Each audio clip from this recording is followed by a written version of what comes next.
Chapter 2395. Hong Yao and Dumpling soon arrived at the Divine Gate. At this moment, it was as deserted as ever. There was only one figure standing with his hands behind his back. It was Wu Yao. He looked up at the Divine Gate and frowned. This Divine Gate. He had been looking at it for many days, and he didn't like it no matter how he looked at it. And his hands were itching. Even he was convinced of his own abilities. Isn't it just a broken door? What's there to care about? But every time he made up his mind to leave, he would always waver and continue to stay here. Wu Yao had been here for several months since he came to the Illusion God Palace. He hesitated for a long time before finally reaching out his hand tentatively. However, before he touched the Divine Gate, he suddenly heard a sound behind him. Wu Yao immediately stopped and looked back vigilantly. When he saw who it was, he immediately heaved a sigh of relief. "Dumpling, why are you here?" As he spoke, he turned his gaze and saw a green sparrow beside Dumpling. "This is Hong Yao." Wu Yao was taken aback. However, before he realized what had happened, Dumpling had already run over. "Brother Wu Yao, get out of the way."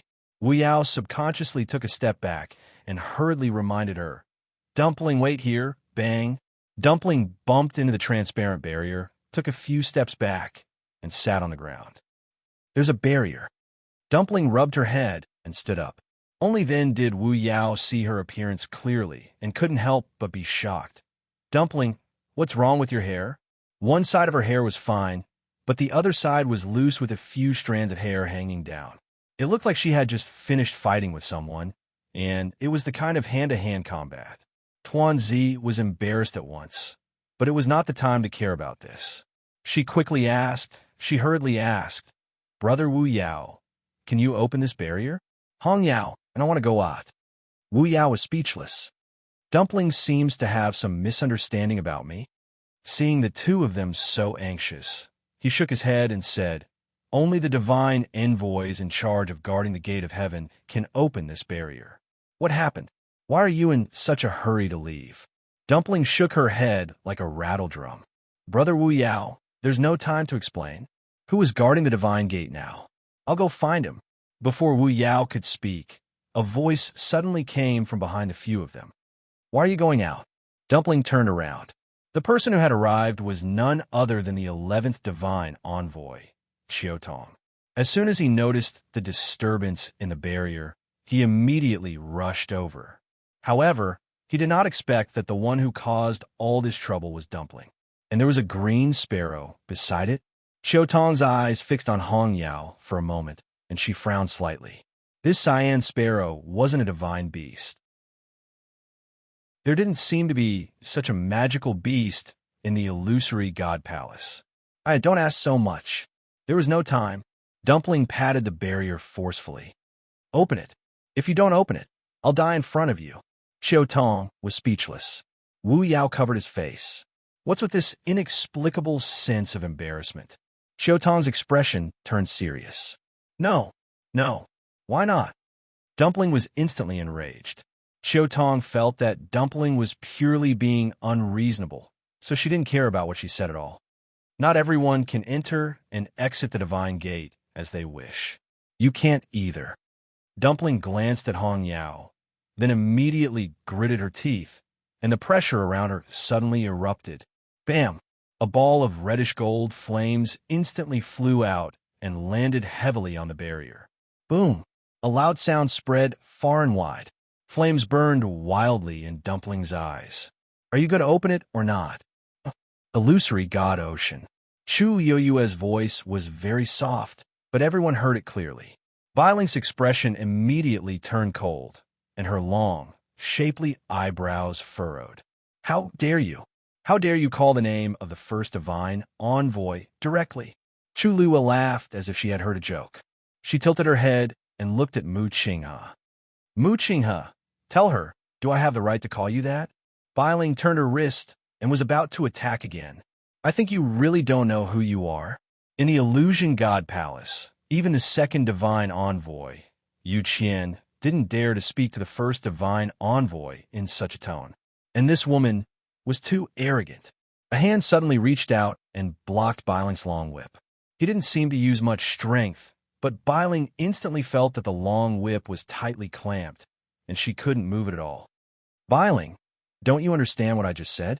Mu Qinghe said lightly, but her tone was unquestionable and domineering. Biling was shocked, and a deep sense of respect flashed across her eyes. She immediately took a step back and said, Biling doesn't dare. Only then did Mu Qinghe toss the long whip over. Biling hurriedly caught it and didn't dare to say another word. She looked at Chu Luiyue in shock. This woman knew the first divine envoy, and they seemed to have a close relationship. Otherwise, she wouldn't have dared to speak to the first divine envoy like that. But this woman seemed to have just come from the outside. How could the first divine envoy interact with such a person? Mu Qinghe looked at Chu Luiyue. Indeed, it had been a long time since they last met. Compared to before, she was even more beautiful. Even in the dark and cold bottom of the sea, she was still as dazzling as a pearl. After a long while, he finally said, the day Diwu Zhangzi betrayed the illusion god palace, it was destined that this would happen. The Mahayana realm is indeed not bad, but you've probably forgotten that Diwu Zhangzi is also in the Mahayana realm. If even he can't escape from here, it's even more impossible for you. Mu Hongyu bit her lip. Leave in half an hour, and I'll let bygones be bygones. The first divine envoy. Biling looked at him in disbelief. These two people sneaked into the illusion god's sea several times and even tried to kidnap Diwu Zhangzi. How can we just let them go after committing so many crimes? Yes, how can we just let them go? Chu Luiyue said and took a step forward. Mu Hongyu wanted to hold her hand, but she paused halfway through. She didn't know what to do now. No wonder she felt a little familiar before. It turned out that, but why was the first divine envoy Mu Qinghe? Let bygones be bygones, Chu Luiyue said slowly, mulling over these words with a faint smile. Mu Qinghe, are you qualified to say this to me? Her gaze fell on Mu Qinghe's face and scanned it bit by bit. This person was once the person she trusted the most. But now, he stood in front of her with such an identity and told her that he was willing to let bygones be bygones. Suddenly, her gaze froze. There seemed to be a burn mark on the side of Mu Qinghe's ear. Was it left behind by the fire? Then, she looked into his eyes, as if she wanted to find an answer from those eyes that were as calm and indifferent as a dark pool. You haven't answered my question. Mu Qinghe, I gave you this name. Why can't I call you that? Digression. I wanted to write more, but something happened when I went out in the afternoon, so I didn't have time. This should be the last time the Miracle Doctor is going to update. Thank you to Lizzie's Scepter, Cloak, and Yacht. Thank you to Hoof 36 Lulu. Thank you to a certain cloak whose name is a string of messy WeChat characters, but is at the top of the fan list. Thank you to all the friends who sent me Flower Diamond Bomb. Thank you to all the big cuties who gave the Miracle Doctor monthly tickets and recommendation tickets. Thank you to all of you. Chapter 2396. The streets of the city were bustling with noise. His clothes were ragged, and he was being bullied. She held out her hand to him. She said, "Come with me." It was a snowy night with a light breeze. In the quiet palace, he was at a loss for what to do and felt uneasy. She handed the pen over. She said, "Let me teach you." She thought that since she was the one who brought him back, he would belong to her from now on. Of course, she would have to give him a name and keep him safe. Mu Qinghe, Mu Qinghe. She gave him a name, gave him a place to live, and gave him everything. And in the end, what did he leave her? Most likely, everything had been burned to ashes in that fire. She knew that she wasn't a pure and kind person. She had always taken revenge, even 10 times or 100 times over. There were many people who wanted to kill her and take her life. They wanted to see her fall from the clouds into a quagmire, unable to struggle. But he definitely shouldn't be one of them. When Chu Luiyue saw that Mu Qinghe had also died in that fire, he thought that everything was over. All the injustices in the past should be gradually erased along with life and death. However, Mu Qinghe was not dead. Not only did he not die, he even transformed into the number 1 divine envoy of the illusory shrine. So noble, so unfamiliar. Mu Qinghe looked calm and indifferent. No emotion could be seen in her eyes. He looked at her as if he was looking at an insignificant person whom he had only met a few times. "That is all I have to say," he said indifferently. Bai Ling, who was at the side, was already completely dazed when Chu Luiyue spoke. What did she say? Did she give the name of the first oracle? What was going on? Moreover, the first oracle did not refute him. Did he agree with her words? Where did this woman come from? Chu Luiyue raised his eyebrows slightly. Are you unwilling to tell me? Or are you afraid to tell me? Is it very difficult for you to admit this? I don't want to fight you. What a coincidence, me too. The corners of Chu Luiyue's lips curled up into a smile as he sized him up again. First divine envoy, how can I be your opponent? As the second divine envoy, Yu Qian's realm was above her eminences. Mu Qinghe was able to make Yu Qian kneel outside the door for 3 days and 3 nights. Naturally, she was stronger than him. In just a few short years, everything had changed. Mu Qinghe paused for a moment and then asked, "What do you want?" Chu Luiyue had never expected to hear such a sentence from Mu Qinghe. However, compared to the impact his true identity had on her, this was nothing. The smile on her face gradually disappeared, as if it was covered with a thin layer of frost. "Since you already know, then I'll be frank. What I want is very simple. Let Di Wu Zhanzi leave." "That's impossible," Mu Qinghe immediately denied. "Regarding this matter, I've already made it clear enough. For the sake of our past relationship, I'll let you go this time. But there won't be a next time. If you come again, I won't be merciful." "Merciful?" Chu Luiyue narrowed his eyes and sneered. "When you killed me back then, you didn't seem to be merciful either, did you?" Mu Qinghe's hands slowly clenched by her sides. Chu Luiyue stared at her with a half-smile. "I must save Di Wu Zhanzi. If I don't succeed this time, there will be a next time and a time after that. Since the illusory god ocean is under your control, then, I think, why don't we act today and get rid of all future troubles?" She raised her head slightly, revealing her slender and fair neck. "Mu Qinghe, if you have the ability, kill me again." Mu Qinghe's eyes seemed to surge with emotions, but they quickly disappeared. He stared at her and said slowly, "Do you think I don't dare?" As soon as he finished speaking, he flicked his wrist and a sharp sword appeared in his palm. Swoosh! The cold blade was pressed against her neck. "Mu Qinghe!" Mu Hongyu immediately exclaimed, "Are you crazy?" Although she didn't know much about Mu Qinghe, she knew a little. In the Tianling dynasty, who didn't know that Mu Qinghe was groomed and promoted by the princess? She was shocked for a long time when she heard that Mu Qinghe had betrayed Chu Luiyue, because she couldn't understand how Chu Luiyue could do such a thing when he treated such a person with sincerity. Even now, he had become the first oracle, but he still wanted to attack Chu Luiyue. Mu Qinghe ignored Mu Hongyu. Chu Luiyue suddenly laughed, but there was no surprise in his eyes. "Hongyu, why are you so shocked? It's not the first time he's done this. Maybe it'll be easier this time." Mu Qinghe's expression was piercingly cold. A majestic aura descended, and he flipped his wrist and was about to slash down. At that instant, an extremely nervous voice could be heard. "Stop!" Immediately after, a reddish-gold flame flew over from afar and landed heavily on the sword. At the same time, a green shadow crashed into Mu Qinghe's wrist. His hand was slightly deflected, and the long sword narrowly brushed past Chu Luiyue's shoulder. There was a slight pain. Chu Luiyue glanced sideways. There was a shallow cut on his shoulder, and dark red blood gradually seeped out, staining the ground. A small person stood in front of him. It was Dumpling. "Don't bully you." Chu Luiyue frowned slightly. "Dumpling, why are you here? Didn't I ask her to wait in the palace of the illusory god?" Dumpling quickly turned around and saw the wound on his shoulder. She was so angry that her face turned red. If she came a moment later, Chu Luiyue hugged her and patted her back gently. "Dumpling, don't worry. I'm fine." Tuanzi pursed her lips, and her big black grape-like eyes were red and full of tears. Chu Luiyue touched her messy hair.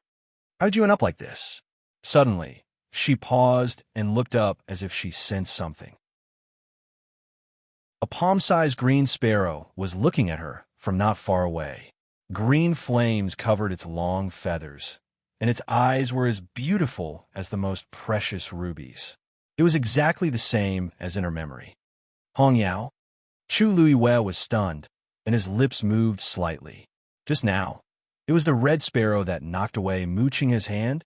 Hong Yao looked at her without blinking, and big drops of tears fell silently. Chu Luiyue's heart suddenly seemed to be twisted by something, and it was sour and painful. She pursed her lips and said softly, "Hong Yao, come here."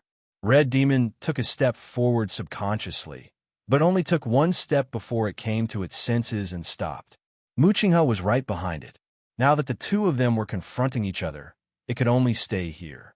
As more and more tears fell, Hong Yao waved its wings fiercely, buried its head under its wings, and wiped it. It couldn't bear to look at her, but it would cry again, as if it couldn't stop. It was so embarrassing, but it missed her so much. Chapter 2397. Mu Qinghe's gaze fell on Hong Yao, cold and indifferent. Hong Yao suddenly turned around and looked at him angrily. Why did he attack? Mu Qinghe's gaze was as cold as ice, chilling to the bone. The first divine envoy, Xiao Tong, who had followed behind Dumpling and Hong Yao, looked at the scene in front of him in shock. What was going on? The first divine envoy was actually here. Although the illusionary god Ocean was indeed under his control, hadn't he always stayed in his courtyard all these years and never went out? It was said that even when he punished the seventh divine envoy, Jinyan Lai, he only sent out a wisp of his aura and didn't appear at all. But now this was clearly the first divine envoy himself. Beside the first divine envoy stood Bailing. Xiao Tong knew that she had been guarding the depths of the illusionary god Ocean, so he wasn't surprised to see her. But the key point was the two women standing in front of the first divine envoy, Shang Wanyu. Mu Hongyu, why are you here? Mu Qinghe glanced at him. Xiao Tong, you're really competent as the Heavenly Gate Guardian. Xiao Tong's heart skipped a beat. Xiao Tong is incompetent. Countless guesses instantly surged in his mind. Could it be that Mu Hongyu had broken through to the Mahayana realm? That was the only way the two of them could come to the illusionary god Ocean so quietly. Moreover, they actually alarmed the first divine envoy. Just take it as a warning to you. If you don't believe me, you can try again. Mu Qinghe said coldly. These words were obviously directed at Chu Luiyue. Chu Luiyue's lips curled into a sneer. Okay. Mu Hongyu stepped forward and grabbed her arm. Luyu, let's go back first. The current situation definitely couldn't continue. They could only leave this place first and think of another way later. Looking at Mu Qinghe's posture, he would really do it. Chu Luiyue hugged Dumpling tightly and glanced at Mu Qinghe. I will take back what belongs to me. Mu Qinghe did not say anything. Mu Hongyu tore open a spatial crack and pulled Chu Luiyue away. Even though Mu Qinghe and the others had already found out about it, the fewer people who knew about it, the better. Seeing the two of them leave so openly, Bailing finally couldn't hold back anymore and said, First Oracle, are you really going to let them go just like that? They were so arrogant and unbridled. Not to mention her, they did not even put the first divine messenger in their eyes. Could it be that the first Oracle's heart had softened? Just because of that Chu Luiyue? Bailing couldn't figure it out. As oracles, they had always been high and mighty. When had they ever been provoked like this? Especially since the person being targeted was the first oracle with the highest status. Mu Qinghe glanced at her. Bailing's heart skipped a beat, and she quickly swallowed the rest of her words. She was also muddle-headed to dare to question the first oracle in front of her. I don't want to hear about what happened today from anyone else, understand? Bailing and Xiao Tong understood and immediately said, yes. Mu Qinghe put away his sword and looked at Hong Yao. Hong Yao ignored him and quickly turned to leave. Mu Qinghe frowned slightly, but he didn't say anything. The water rippled, and his figure quickly disappeared. Farewell, first oracle. After a while, after confirming that Mu Qinghe had indeed left, Bailing and Xiao Tong heaved a sigh of relief. The two of them looked at each other with complicated expressions. What happened just now? Xiao Tong asked. Biling's face was cold. What else could it be? Those two secretly came several times before, trying to kidnap Diwu Zhangze. I already knew something was wrong, so I waited here. When I finally caught them and was about to kill them, the first oracle came. Moreover, the two women seemed to know the first divine emissary, especially the one in red. Shang Wanyu. Yes, it's her. She seemed to have a close relationship with the first oracle, but I didn't know what was going on after listening for a long time. After the first oracle warned them, he planned to let them go. I tried to stop him, but the first oracle warned me. Xiao Tong frowned. The first oracle is protecting them like this? Biling thought for a while and said, not really.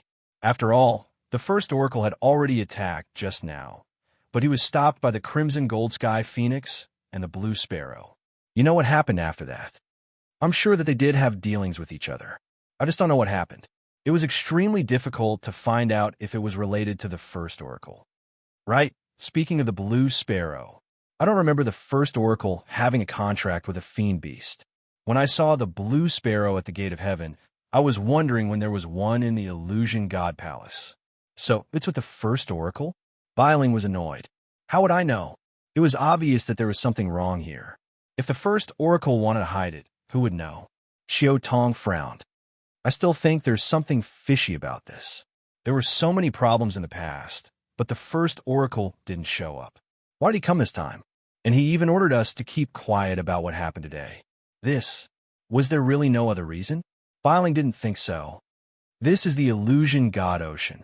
The first oracle has been in charge of it for 10,000 years. Now that something happened, isn't it normal for him to come? Moreover, Shang Wanyu and the other two had quietly crossed the divine gate and arrived here. They had almost kidnapped Diwu Zhangze. If this gets out, not only you and me, but also the first oracle will be criticized. Do you want to make a big deal out of it? Xiao Tong quickly waved her hand. How is that possible? I just think it's a little strange, so I said it casually. However, what you said is not without reason. It involves Diwu Zhangze and the illusion god ocean. It's normal for the first oracle to be cautious. Forget it. Anyway, the first oracle has already said that if they come again, they will be punished severely. Let's just do our job. Biling turned and dived into the depths of the sea. Xiao Tong stayed for a while and finally left. Chu Luiwei and the others soon returned to the illusion god palace. She put Dumpling down and poured a cup of tea for herself and Mu Hongyu. Finally, she sat down and treated the wound on her shoulder. The wound wasn't deep, but Mu Qinghe's current cultivation level was very high. The power contained in the sword couldn't be underestimated. The room was quiet. Mu Hongyu held the teacup and looked up at Chu Luiwei from time to time. Chu Luiwei looked calm. After treating the wound, she went to comb Dumpling's hair. Red Demon caught you? She asked. Tuanzi said, in a low voice. Chu Luiwei nodded and tied the red rope again. Mu Hongyu finally couldn't help but ask in a low voice. Luyu, you're not angry? Chapter 2398. Chu Luiwei paused for a moment, then picked up Dumpling. What are you angry about? Mu Hongyu mumbled. Just, Mu Qinghe lied to you. Chu Luiwei thought for a moment and laughed. I'm not the only one he's biased towards, right? Other than her, the people from the palace of the illusory god didn't seem to know much about his past. Everyone said that the first divine envoy had been in seclusion for several years, but it was obvious that this wasn't the case. He didn't spend those years in Tianling for nothing. Mu Hongyu looked at her. She was smiling, but no one could tell what she was feeling. Probably anyone in her position would have complicated feelings at this moment, right? Mu Qinghe even attacked her. Chu Luiwei lowered her eyes slightly and paused for a moment before saying, When I first met him and found out his identity, I was indeed a little angry. But now, she seemed to have thought of something, and the corners of her lips curled up into a faint smile. The first divine envoy of the palace of the illusory god actually followed me respectfully for several years. Thinking about it, it's not too bad. Mu Hongyu couldn't smile. Dumpling lay in Chu Luiwei's arms, her two chubby little arms tightly wrapped around her neck. She was obviously in low spirits. Ayu, she muttered. Hong Yao is actually still alive, Chu Luiyue pinched her little face. Yes, Hong Yao is still fine. And from what I see, it seems to have broken through to the 9th grade. We should be happy for it. In the past, when Dumpling was still a 9-colored heavenly pheasant, she gave Hong Yao a lot of anger because her grade was 1 grade higher than Hong Yao's. Therefore, Hong Yao had always wanted to break through to the 9th grade. Now, it had fulfilled its wish. Dumpling looked up at her, but Hong Yao isn't happy. Chu Luiyue fell silent. Ayu, I forgot to tell you before. Ever since I went to Fengming Mountain, I often felt a pair of eyes watching me from the shadows. I looked for him several times, but I couldn't find him. I even chased him all the way to the illusory god palace, but I still couldn't figure it out. Chu Luiyue was stunned. Are you talking about the first time I entered the palace of the illusory god? Yeah, Dumpling pouted. I saw the shadow enter the residence of the first oracle. I knocked on the door for a long time, but they didn't open it for me. At that time, I was really angry, but Chu Luiyue immediately understood. That shadow is Red Demon? Dumpling nodded. I didn't know it was Hong Yao until today when Hong Yao took the initiative to come here. Hong Yao came to find you? Yes. If it wasn't for it, I wouldn't have known that you were in such danger in the illusionary god sea. Later, Hong Yao and I wanted to go out, but that oracle didn't agree no matter what. I said that I wanted to break the barrier, and he reluctantly agreed. Mu Hongyu shrunk her neck in silence. Break the barrier. Only Dumpling could do such a thing. Chu Luiyue was deep in thought. Hong Yao took the initiative to find Dumpling. Dumpling suddenly turned over and jumped down from Chu Luiyue's arms. She hugged her arm and asked eagerly, Ayu, let's go and get Hong Yao back. Okay. Chu Luiyue sighed softly. After all, it's Mu Qinghe's magical beast. Dumpling was indignant. He's already the first oracle. What kind of divine beast can he want? Is Hong Yao, a 9th grade magical beast, still missing? Chu Luiyue's eyes flickered slightly. Puff! Hong Yao flew back to the courtyard and plunged into the pile of fallen leaves. Then, Mu Qinghe's figure slowly appeared in the courtyard. He didn't even look at Hong Yao. He walked straight to the room and said coldly, From today onwards, you're not allowed to take half a step out of here. Hong Yao suddenly flew out of the leaves and arrived in front of Mu Qinghe. Mu Qinghe stopped in her tracks. The human and the beast looked at each other. Perhaps because it had just cried, Hong Yao's eyes were particularly clear. At this moment, there was still anger in its eyes that hadn't dissipated. Mu Qinghe's expression was cold and unmoved. After a long time, Hong Yao turned around and left. Mu Qinghe pushed the door open and entered. Shihan stood outside the door and watched quietly. Finally, there was the sound of the door opening. He looked back and saw Mu Hongyu walking out of the room.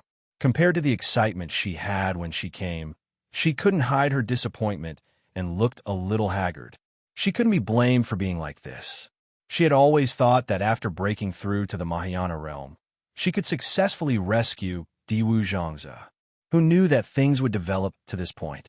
Mu Qinghe already knew their plan and would definitely guard him more strictly in the future.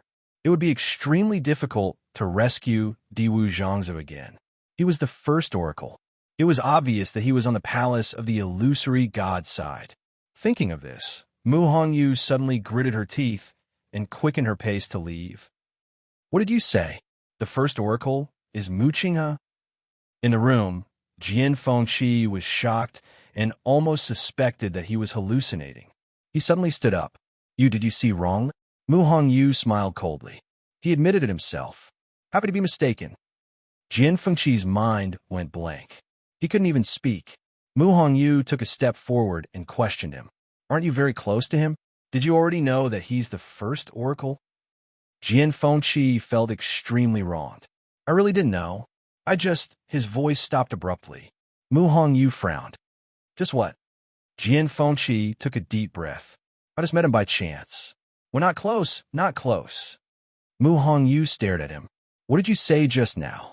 Jian Fengqi felt a chill on his back. After a long time, he said helplessly, I really didn't know about this.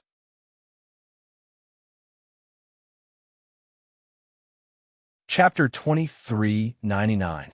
Mu Hongyu looked at him suspiciously. Jian Fengqi raised his hand. I swear, this has nothing to do with me.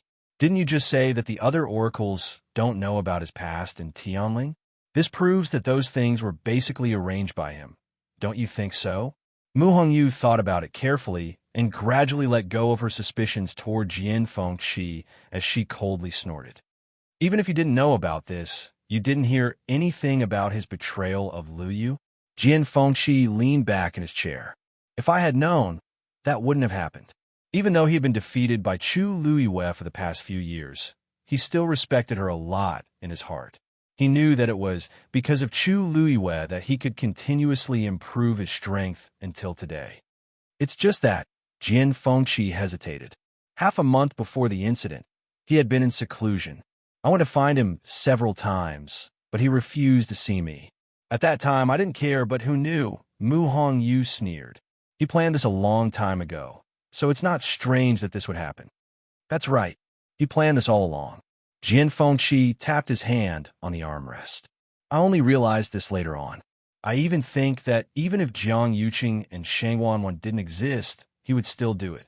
Mu Hongyu pursed her red lips. I know. He did it for the zither score. After all, she was the first oracle of the illusory god palace. Was it that easy to explain? Jian Fengqi asked. At that time, the zither score had already recognized her as its owner. If he really wanted it, he could have just taken her back to the illusory god palace. Why did he have to be so ruthless? Mu Hongyu was stunned. Moreover, don't forget, the princess has never really died. Ayu, why do you think he went through so much trouble? Dumpling was lying on her stomach on the bed. She rested her chin on her hands with a blank expression on her face. Furthermore, since he is the first divine envoy, why would he listen to Mo Shiqian? Mo Shiqian was the sixth oracle. Logically speaking, his status and power were far inferior to Mu Qinghe. But at that time, Mu Qinghe did suffer a lot from Mo Shiqian. That can't be fake. If he wanted to put on an act for you, he didn't have to do that. After all, he had already made a move on you. Since they had already shed all pretenses of cordiality, there was no need to put on such a boring show. There was really no need for that. Chu Luiyue sat by the window with a chessboard in front of him and a chess piece in his hand. Hearing Dumpling's words, her eyes flickered. In fact, she was also thinking about this problem. Unfortunately, Mo Shiqian was already dead. There was no chance to ask anything. The only person he could ask was Mu Qinghe, but she guessed that he wouldn't say anything. The wound on her shoulder was still aching, reminding her of everything that had happened before. The current Mu Qinghe was no longer the beggar she picked up from the streets. Or everything was just a trap from the beginning? She laughed and put down the chess piece in her hand. Pa, the 11th and 12th oracle don't know about Mu Qinghe's past in Tianling. Then, it's normal that Mo Shiqian doesn't know. Judging from Mo Shiqian's reaction at that time, he definitely didn't know about Mu Qinghe's true identity. Dumpling suddenly understood. That's true. Then could it be that he doesn't know either? Chu Luiyue lowered her eyes and was silent for a long time before saying, I don't know either. She was full of doubts about everything about Mu Qinghe. She couldn't guess what was true and what was false, and she didn't want to guess. In short, he only has one identity now, the first oracle of the palace of the illusory god. Other than that, he might have long forgotten his past. Who would want to remember what he looked like when he was at his most embarrassing?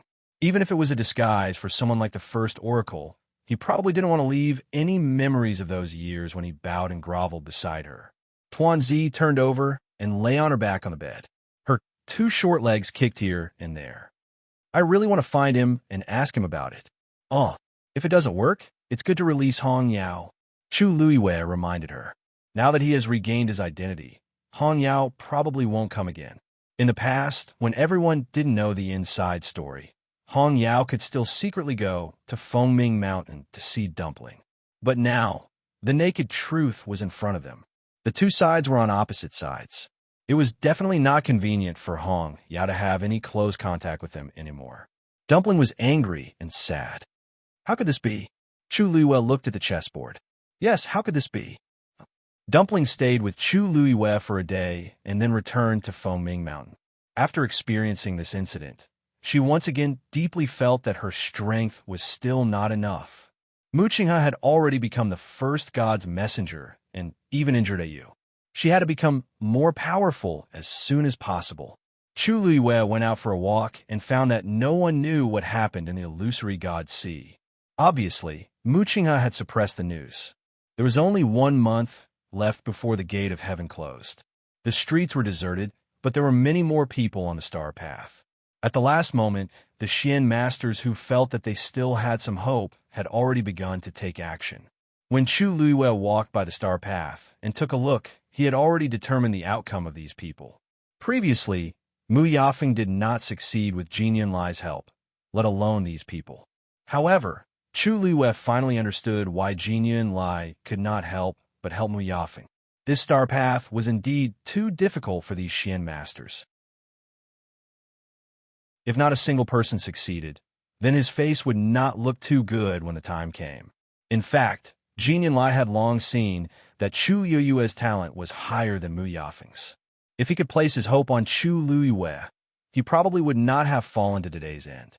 Unfortunately, because Chu Luiwe did not have a bloodline totem, he had always been biased and missed the last and only opportunity. Chu Luiwe returned to the previous courtyard. Just as she pushed the door open and entered, a handsome and charming face came into view. She was stunned. Rongxiu.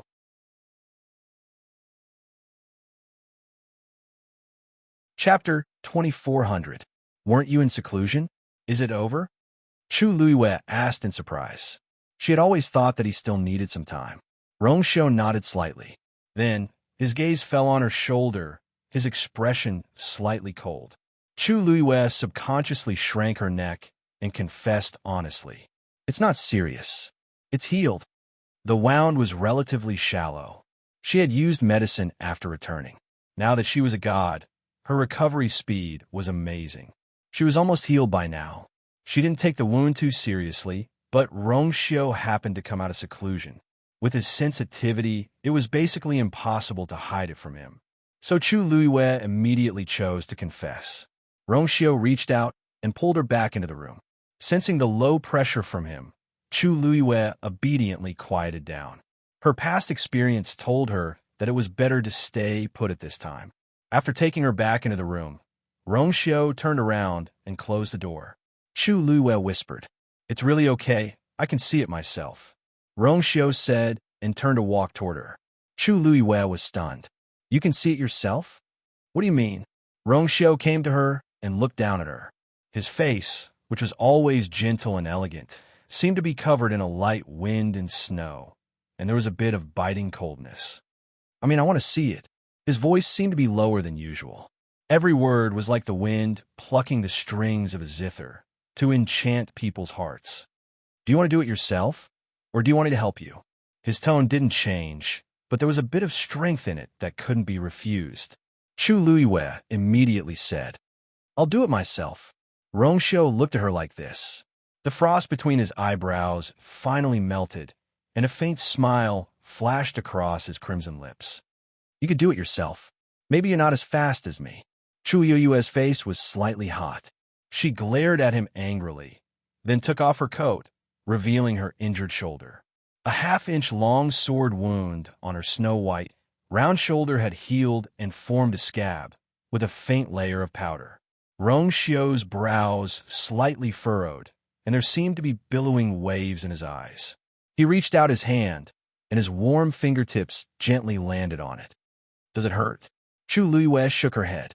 "It doesn't hurt." This small injury was nothing compared to the injuries she had suffered in the past. Rongxiu's thin lips slightly pursed. "Whose?" Chu Luiwe paused, and her lips curved up into a light smile. "T-Tess. While I take his tess. S-hers, STT, or you don't have to smile if you don't want to." Chu Yue's slender, white hand gently grasped the clothes in front of his chest. Her lips curled up a little, but in the end, she still let go. She took a few steps back and gently rested her head on his chest. The familiar cold fragrance instantly wrapped her up, making her feel extremely at ease. She closed her eyes for a long time, then sighed softly. She and Mu Hongyu said that they weren't angry, but how could they say that they didn't mind at all? But things had changed with the passage of time. Things remained the same, but people had changed. If she still held on to those things, it seemed to be particularly embarrassing. But Rongxiu had seen her in the most embarrassing state. So, only when she was with him, she could truly let go of everything in her heart and face everything with her true self. She shook her head. Originally, she had a lot of things to say, but after hearing Rongxiu's words and being held in his arms, she felt that there was nothing to care about. He knew what she was thinking and understood all her unspoken feelings. He knew the pain in her heart and was willing to soothe all her wounds. She hugged his lean waist and said softly, Rongxiu, fortunately, I have you. He wouldn't lie to her, hide from her, and always be by her side. At this moment, she was resting her head on his chest, so she didn't see the golden and dark flames that instantly rose in his eyes. But it was only for a moment, and the flames dissipated instantly. Rongxiu pinched her chin and kissed her. Yanqing walked out of the room and headed in a certain direction. He had just walked a short distance when he was stopped by someone. Lord Yanqing, where are you going? He stopped and turned his head to look. Little Hachi was leaning lazily against the door, looking like she had just woken up. There was still some tiredness in her eyes. She squinted slightly and looked over with a faint smile, which made her even more charming. Her usually soft voice was a little hoarse at this moment. Perhaps even she herself didn't know how seductive she was at this moment. Yanqing's gaze lingered on her face for a moment. It's a private matter. How is it a private matter? I think you're going to look for His Highness Saint, right? Little Hachi chuckled and raised her chin. I advise you not to go now. Yanqing frowned slightly. Why? Little Hachi's smile deepened. Because Master is also here. Yanqing was stunned and immediately understood. He really didn't know about this. Thank you for your reminder, Little Hachi. I'll wait then. Little Hachi waved her hand lazily. Don't wait. I've already woken up from my afternoon nap, and I haven't seen anyone yet. Yanqing, Little Hachi's words were straightforward and ambiguous, and he didn't know how to respond for a moment. Fortunately, he usually didn't talk much, so Little Hachi didn't mind. She suddenly thought of something and curved her lips into a smile. It just so happens that I'm going to her mountain. Lord Yanqing, do you want to come along? Yanqing chose to reject almost immediately. I'm afraid it's not convenient. Little Hachi blinked. Why is it inconvenient? When we come back, you'll probably be able to see His Highness, and I'll also be able to see my master. Isn't that great? Besides, she rolled her eyes and spread her hands helplessly. Besides, many people haven't seen you before, and they all think that I'm lying to them. Recently, some people have come looking for you. It's really annoying. Yanqing slowly tightened his grip on the sword. Who?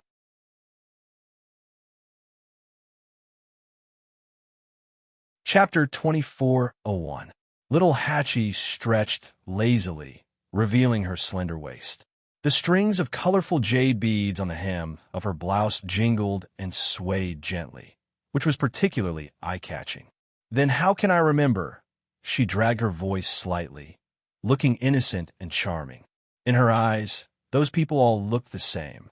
She couldn't tell if they were good or bad. Yanqing pursed his thin lips slightly and relaxed his hand slightly. Little Hachi saw that he didn't speak, so she shrugged and said softly, Well, since Lord Yanqing doesn't want to go then, let's go.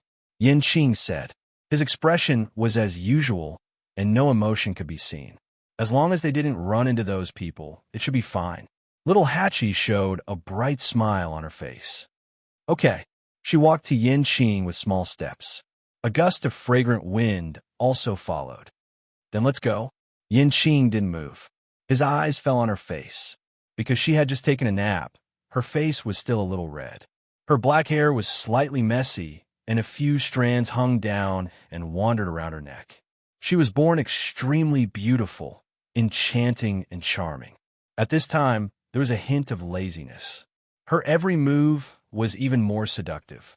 She was like a gust of wind, quietly stirring up a pool of spring water. Little Hatchie took a step forward. Seeing that Yin Qing didn't follow, she came to see him. Lord Yin Qing, what's wrong? She touched her face. Was there something dirty on her face? Yin Qing paused and said, "Your hair is messy." Little Hatchie was stunned. Her beautiful eyes blinked, and then she took Yin Qing's arm with one hand. Yin Qing frowned slightly. What's wrong? Little Hatchie couldn't pull him away, so she pulled his hand aside and moved closer. Let me see. Yin Qing looked down and found that little Hatchie was staring at the sword in his arms. This sword was bright and sharp, and it clearly reflected her face. It turned out that she used it as a mirror. Yin Qing understood. For a moment, he didn't know whether to move or not, so he just stood there. Little Eight leaned forward slightly and carefully looked at his own reflection on the sword. He murmured softly, "That's right, Little Eight. It's a little messy." She moved closer, and the strands of hair moved with the wind, gently brushed the back of Yin Qing's hand, and gave him a strange itch. His hand slowly tightened, and a few veins could be seen on his thin and powerful palm. Little Eight took out a dangling hairpin and hooked the few strands of hair, gently wrapping it around the hairpin before inserting it into the hair. Although it was crooked, it gave off a sense of laziness and casualness. Little Eight always knew how to tidy himself up in the most beautiful way possible. "Is this all right?" Little Hatchie looked up and tilted her head at Yin Qing. As she moved, the hair ornament swayed gently. It was particularly moving next to her delicate, white, and almost translucent earlobes. At this time, the tiredness between her eyebrows had dissipated, and the faint redness on her cheeks had faded a lot. Only his eyes were still shining brightly. Yin Qing's heart seemed to be hit by something. He met her eyes. She was beautiful, charming, and pure. Yin Qing suddenly had a thought. I shouldn't go out. If she went out like this, she would definitely be seen by many people. But he quickly came back to his senses. Realizing the thought that flashed through his mind, he pressed his thin lips tightly, and his heart beat fiercely. How could he think like this? Little Hatchie was beautiful and charming, and she liked crowds. What's more, she was going to the Mountain to do something. He really shouldn't have such a thought. Seeing that Yin Qing didn't speak for a long time, and even frowned slightly, Little Hatchie was confused. Don't I look good like this? That was impossible. Her sense of beauty had never been wrong. This was clearly very good. Knowing that Yin Qing was indifferent, Little Hatchie didn't expect any praise from this iceberg. But he couldn't be unable to tell what was good-looking, right? Yin Qing came back to his senses and looked at her. He paused for a moment and finally said, "You look good. Extremely good-looking." Little Hatchie snorted softly. After all this time, it was just these two words? Wasn't this Lord Yin Qing a little too stingy with his words? But it didn't seem to be fun to argue with him. Little Hatchie reluctantly accepted this praise. After all, she still needed his help. That's good. Her lips curved, and then she turned to go out. Suddenly, a broad and strong hand grasped her hand. Little Hatchie was stunned. She turned around and looked at Yin Qing in surprise. To be precise, she looked at the two's tightly clasped hands. "Sir Yin Qing, why are you holding my hand?" Yin Qing's expression was as calm and self-controlled as ever. Hearing this, he frowned slightly. "Aren't we going to the Mountain to show them?" After a pause, he let go of her hand. "If I offended you, please forgive me, Little Hatchie." Little Hatchie clicked her tongue and gave him a thumbs up. "Sir Yin Qing, I find that you're getting more and more tactful." He understood the principle of putting on a show to the fullest extent. She didn't think of it just now. Thinking of this, she stepped forward and directly took Yin Qing's arm. Half of her body was pressed against his. Her soft and tender hand gently grasped Yin Qing's hand. "Then let's go, brother Yin Qing." The two of them walked out of the door hand in hand. As soon as they came out, they bumped into Wu Yao, who had just returned from the Heavenly Gate. Little Hatchie, Yin Qing, are you two going out to play together?" Little Hatchie was embarrassed. She didn't have time to explain to Fifth Brother and the others previously, but in the blink of an eye, they bumped into each other again. What else could she say? Most importantly, they were outside now. Thus, she could only choose to nod. Wu Yao looked at the two of them holding hands and snorted softly. Although Yin Qing was barely qualified in all aspects, Wu Yao still felt indignant when he saw his sister so intimately with him. Go and come back early. With that, Wu Yao didn't stay any longer and returned to the courtyard. Little Hachi coughed and hurriedly ran away with Yin Qing. Wu Yao returned to the courtyard and saw Tsin standing in front of the door. Big brother, did you see little Hachi and Yin Qing go out together just now? Tsin nodded. This Yin Qing really hid his strength well. He abducted our little Hachi so easily. Wu Yao walked over to the stone table and poured himself a cup of tea. Go to the fire. Tsin glanced at him and said mildly, he's marrying into the family. Puffed. Wu Yao spat out a mouthful of tea. He looked at Tsin in shock. Then, this shock gradually turned into admiration. No wonder Big Brother didn't have any reaction earlier. So he was waiting here. Marrying into the family? Will His Highness the Holy Sun agree? Yin Qing was that person's right-hand man. An extremely faint smile flashed through Tsin Yi's indifferent and narrow eyes, disappearing in an instant. Of course.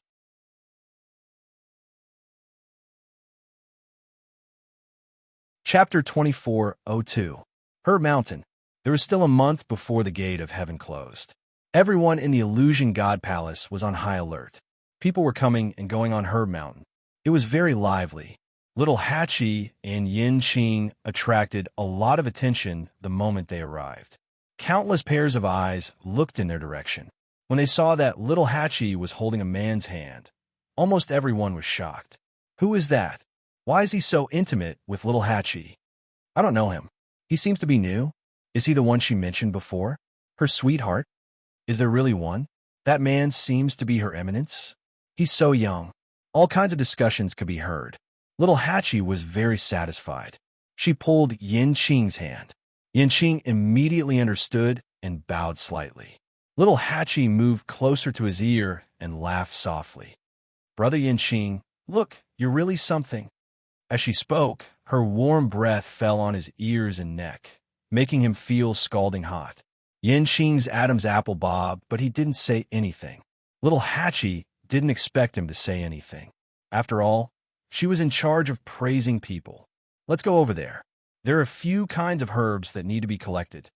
Little Hachi was indeed very close to him. When she spoke, Yin Qing could even feel her soft lips brushing against his. He nodded slightly. Okay. Little Hachi smiled. Big brother Yin Qing looks like he's so well-behaved. She suddenly wanted to pinch his face and see if the iceberg would melt.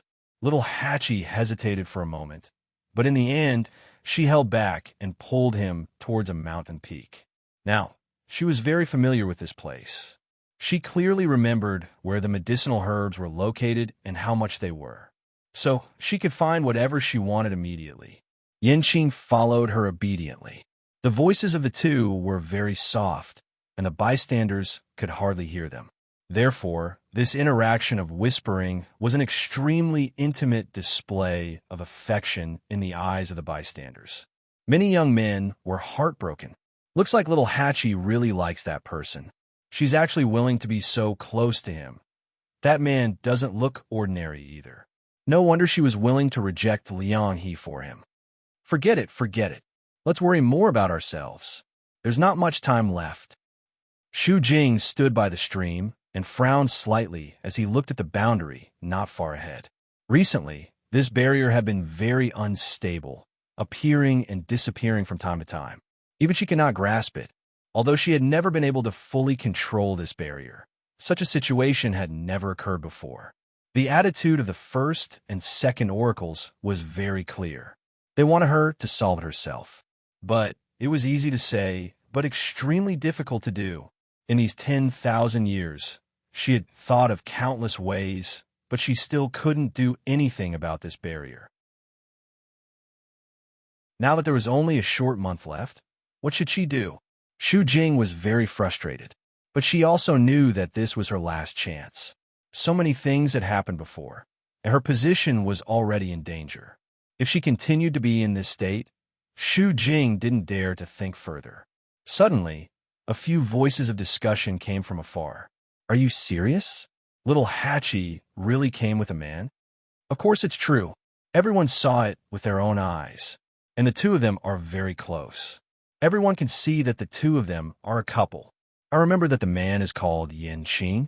I heard that he has the same name as the divine general of the left by the emperor's side. I took a look from afar just now. That person is indeed a venerable god expert, and he's extremely young. It can be said that he has a bright future. Ordinary people really can't compare to him. Standing beside little Hatchie, they're indeed very compatible. Shu Jing frowned and looked up. The people who were talking were just passing by and didn't come close. But when they spoke, they didn't deliberately lower their voices, so even though they were still some distance away, Shu Jing could still hear them very clearly. Now, whenever she heard little Hatchie's name, she would be very annoyed. Previously, due to that person's words, Shu Jing had been holding back and didn't find trouble with little Hatchie. But now, she had delivered herself to her door and even dared to show off with that person with the same name. This was too much. Shu Jing's face turned cold, and she walked toward the rolling mountains ahead.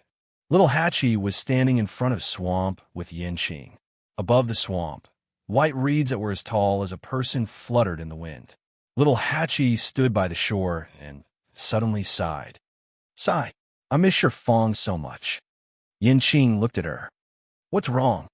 Little Hatchie raised her hand and pointed forward. The celestial vine is buried below. I have to go down and dig it out myself. In the past, it was sure Fong who did this.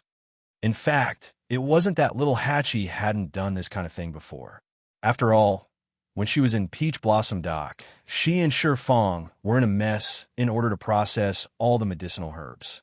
However, if there was a second choice, little Hatchie would still try her best to avoid it.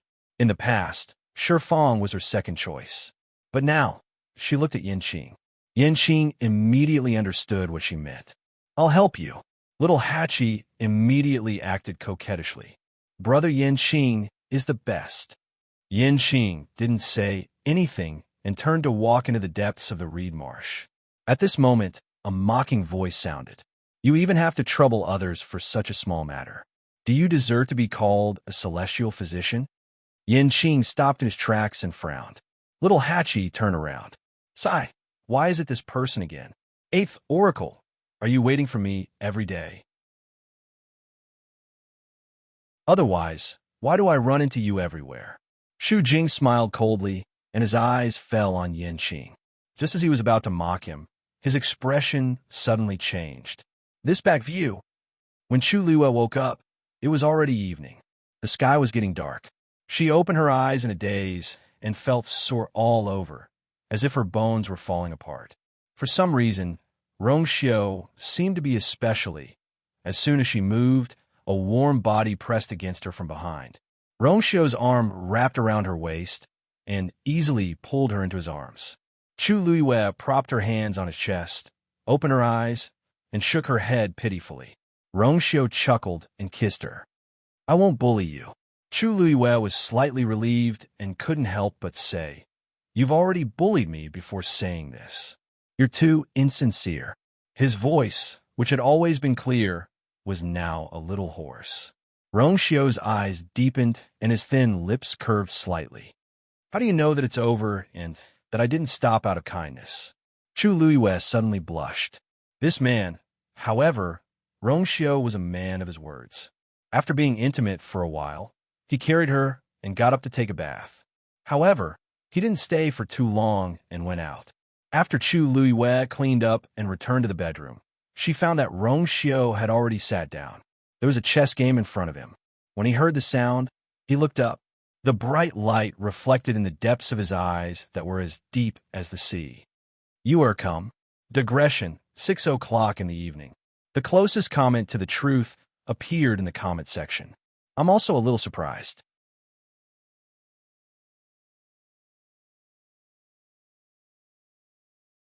Chapter 24:03.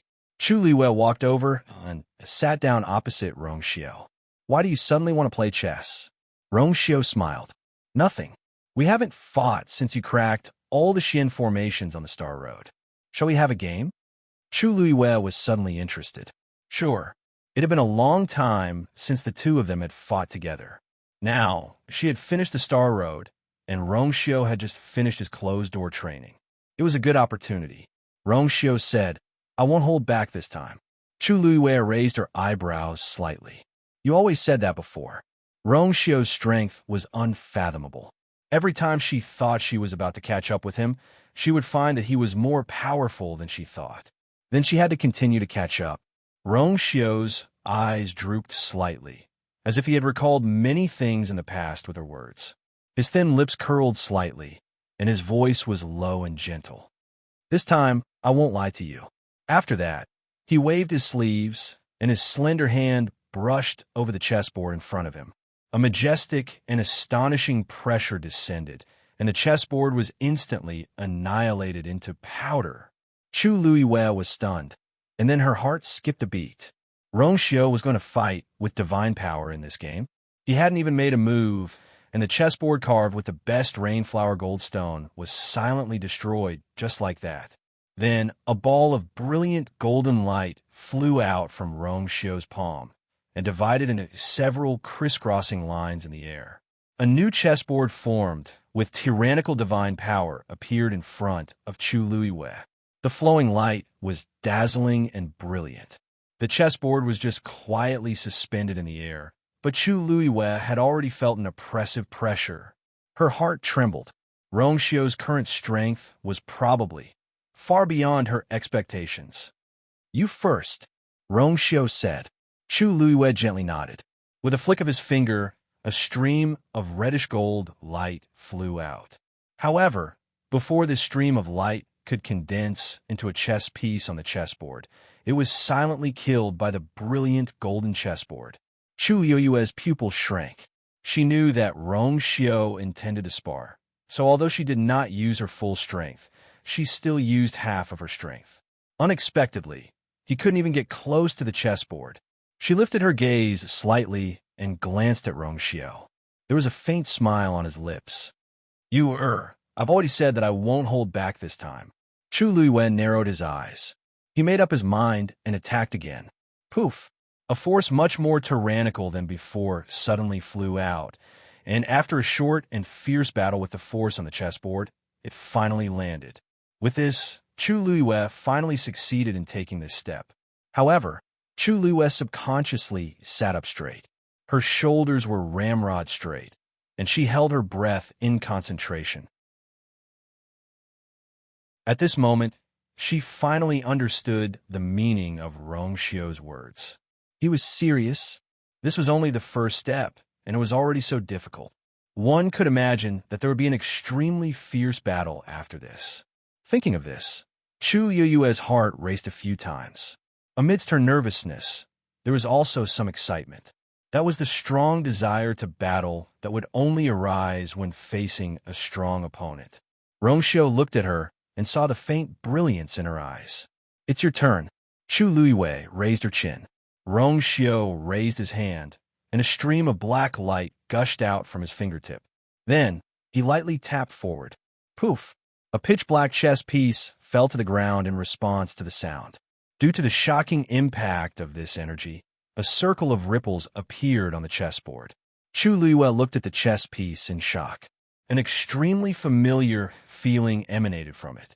This power, this aura, she had clearly seen it before. After a short silence, she suddenly thought of something and looked up at Rongxiu in front of her. First Master, back in country Yao Chen's Imperial Mausoleum, she had met a man. She had never seen his face, but she knew that his force was an extremely special black. After that, she had gone to Zhenbao Pavilion several times to meet this rumored First Master, but to no avail. Gradually, she put these thoughts aside. But now, Rongxiu looked at her. His almond-shaped eyes were clear and deep. She had always been extremely intelligent and understood everything at once. He chuckled and said, That's right. When I gave you the Black Pyramid back then, I told you that it belonged to my wife. Chu Luiwei's heart instantly surged with tempestuous waves. He admitted it. He admitted it. That's right. The Black Pyramid sealed her memories in the Divine Ruins world, so it naturally belonged to her. Wife. So the wife he mentioned back then was herself. Chu Yoyue's lips moved slightly. Countless scenes flashed through her mind, and it was incomparably chaotic. She had too many things to say and too many questions to ask, but now, facing Rong Xiu, she suddenly couldn't say a word. It was as if something was stuck in her throat, and she couldn't move it. She realized that she seemed to have overlooked many important things, but for a moment, she couldn't distinguish them. This news was too shocking for her, and it caused her mind to be in a mess. After a long time, she finally thought of something and muttered softly, "That's right. The Holy Son of the Yuntian Tower originally had two divine bodies. This also meant that Rong Xiu had two divine powers in his body at the same time. In fact, it wasn't that Chu Luiyue didn't have any doubts in her heart. However, because the power and aura of the Great Master were very unfamiliar and very different from Rong Xiu's, she quickly rejected this guess and didn't think too much about it afterward. Who knew? Looking at the black chess piece on the chessboard, Chu Yue's lips moved and finally asked, "So, you were the one who specially placed my remnant soul and memories in the Imperial tomb of Yao Chun?" This was the only way to explain everything that had happened before. Rong Xiu's phoenix eyes were deep. "After this game, I will tell you the answer." Her mountain. The figure quickly disappeared into the reeds. Xu Jing's heart was beating wildly. He immediately stepped forward and said, "Wait." That figure was really similar. A hand suddenly stretched out from the side and blocked in front of Xu Jing. Little Hachi raised her eyebrows slightly and looked at Xu Jing with a faint smile. "Eighth Oracle, what are you doing?" "Brother Yanqing is helping me find the cactus vine." "Why are you calling him?" Little Hachi asked while looking at Xu Jing. Something was wrong. Xu Jing's current expression and mood were very strange.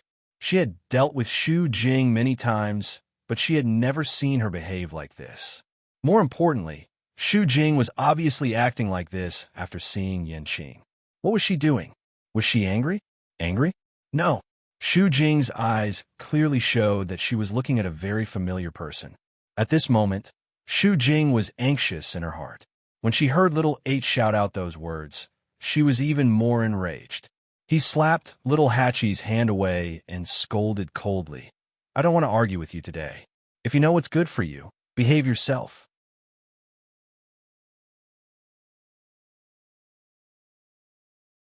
Chapter 2404. The smile on Little Hachi's face faded. She moved her wrist and chuckled. "What a coincidence. I don't want to slap the 8th Oracle today. The skin on your face is too rough. What if you cut my hand?" "You." No one could tolerate such words. Even Xu Jing, who had a grudge with Little Eight for a long time, was no exception. But she was more concerned about something else. She looked up at the reeds again, but the figure had completely disappeared. Little Hachi's mood became unpleasant when she saw her like this. "Eighth Oracle, why are you staring at our brother Yanqing?" This gaze, it really made her uncomfortable. Xu Jing's eyes were cold, and she was about to attack. Chi! A long sword suddenly flew out from the depths of the reeds and went straight for Xu Jing. Xu Jing was startled and immediately withdrew her hand. She moved her feet and retreated a few steps. Only then was she able to avoid the sword. She looked at the sword in surprise and doubt. It was just a very ordinary sword, but the power contained in it was extremely shocking. What exactly? Little Eight turned around to take a look, the corners of his lips raised slightly. There was one thing she had to admit. Yanqing was a person of few words and was as cold as an iceberg all day long. But her fighting ability was really amazing. Just like now, even if she was not in front of her, her attacks were steady and accurate. With someone supporting her, Little Hachi felt even more elated. "Eighth Oracle, whether I'm worthy of being called a celestial physician is not up to you alone. Besides, I'm not troubling others. Brother Yanqing is my man. Not to mention helping me pick the celestial vine. Even if he helps me massage my shoulders, back, hair, and makeup, it's his duty. This is called fun. Do you know what fun is?" As Little Hachi spoke, she kicked the shoes on her feet. She thought to herself, "This is good. Yanqing even helped me put on my shoes." Wouldn't it infuriate the 8th oracle to death if he were to say it out loud? Shu Jing was so angry that her entire body was trembling. Of course you. Before he could finish, a buzzing sound suddenly came from behind Shu Jing. Startled, she hurriedly turned around to look. In the distance, a faint cyan barrier was faintly discernible. Several streams of light swam on it, shining brightly. At this time, the sky was already very dark, and the barrier was particularly eye-catching. Sensing the fluctuations coming from the barrier, Shu Jing frowned. Why did it start again? But she had no choice. She had to go there immediately. Otherwise, it would be troublesome if something happened. She glanced at little Hachi unwillingly, her eyes quickly sweeping over the reeds behind her. Although the possibility was very small, she still felt an inexplicable uneasiness in her heart. He probably wouldn't be able to see him today, so he could only look for another opportunity. In any case, this person was in the illusory God Palace. What was so difficult about meeting him? Thinking of this, Shu Jing no longer hesitated and turned around to leave. Little Hachi's beautiful eyes narrowed slightly as she looked at the barrier thoughtfully. A breeze blew over, lifting up the tongue tied to her waist. At this time, a sound came from behind her. Little Hachi turned around and saw Yin Qing walking out of the reeds. He was holding a few cactus vines in his hand. Then, he raised his hand, and the sword finally flew back into his hand. He came in front of little Hachi and handed the cactus vines to her. Although it grew in the swamp, the cactus vines were green all over and as clear as jade. They were very clean and beautiful. Thank you, big brother Yin Qing. Little Hachi took the cactus vines and smiled at Yin Qing. Yin Qing's expression changed slightly. That person just now was the 8th oracle. Little 8 nodded. Then his eyes turned. He bit his lips and leaned over with a smile. Big brother Yin Qing, the 8th oracle, seems to be interested in you. Impossible. Yin Qing blurted out without thinking. Little Hachi refuted. How do you know it's impossible? If I didn't stop her, she would have gone in to find you. She looked really strange. Although little Hachi's words were teasing, they weren't completely nonsense. Yin Qing pursed his thin lips and said, I mean, she hasn't even seen me. What else can she say? Little Hachi snorted. That's hard to say. The 8th oracle is very strange. Also, she seems to have a special feeling for the divine general of the left. Ah, she suddenly exclaimed. She can't be a couple with that person, right? She thought about how Shu Jing forced Yin Qing to change his name. If there wasn't something going on, why would she care so much about it? It was rare for Yin Qing to frown. What nonsense are you talking about? I'm not talking nonsense. Little Hachi's red lips curled. You didn't see how protective she was of the divine general of the left that day. Both their words and expressions were very intimate. What if there is something going on between them? If I offend her, won't I offend the divine general of the left as well? Yin Qing looked at her. You're still worried about this? If she was afraid, she wouldn't have slapped Shu Jing. Little Hachi glared at him. Of course I'm afraid. I heard that the divine general of the left is very powerful. If he comes to find trouble with me, he won't. Yin Qing interrupted her. Little Hachi snorted. Who knows? Speaking of this, she suddenly looked at Yin Qing and asked, Who is prettier, me or Shu Jing? Yin Qing paused. Little Hachi pushed him gently. Tell me, Yin Qing said concisely. You. Only then did little 8 smile again as he gently touched his face. I think so too. Then I'm relieved. I'm so beautiful. Do you think the divine general of the left would be willing to lay his hands on me? Yin Qing looked at her for a long time before he said, He wouldn't. Digression. There was no 5th update today. Once the weather became hot, the skin on her hands began to peel. It hurt to type. When she wrote the 3rd update, she felt that she had taken a step toward the ending. She was a little reluctant. She even wanted Rong Xiao to continue to hide the truth. But the truth would come out eventually. The author didn't say so much because she wanted to be lazy. No. Asterisk. Asterisk caret asterisk. Asterisk.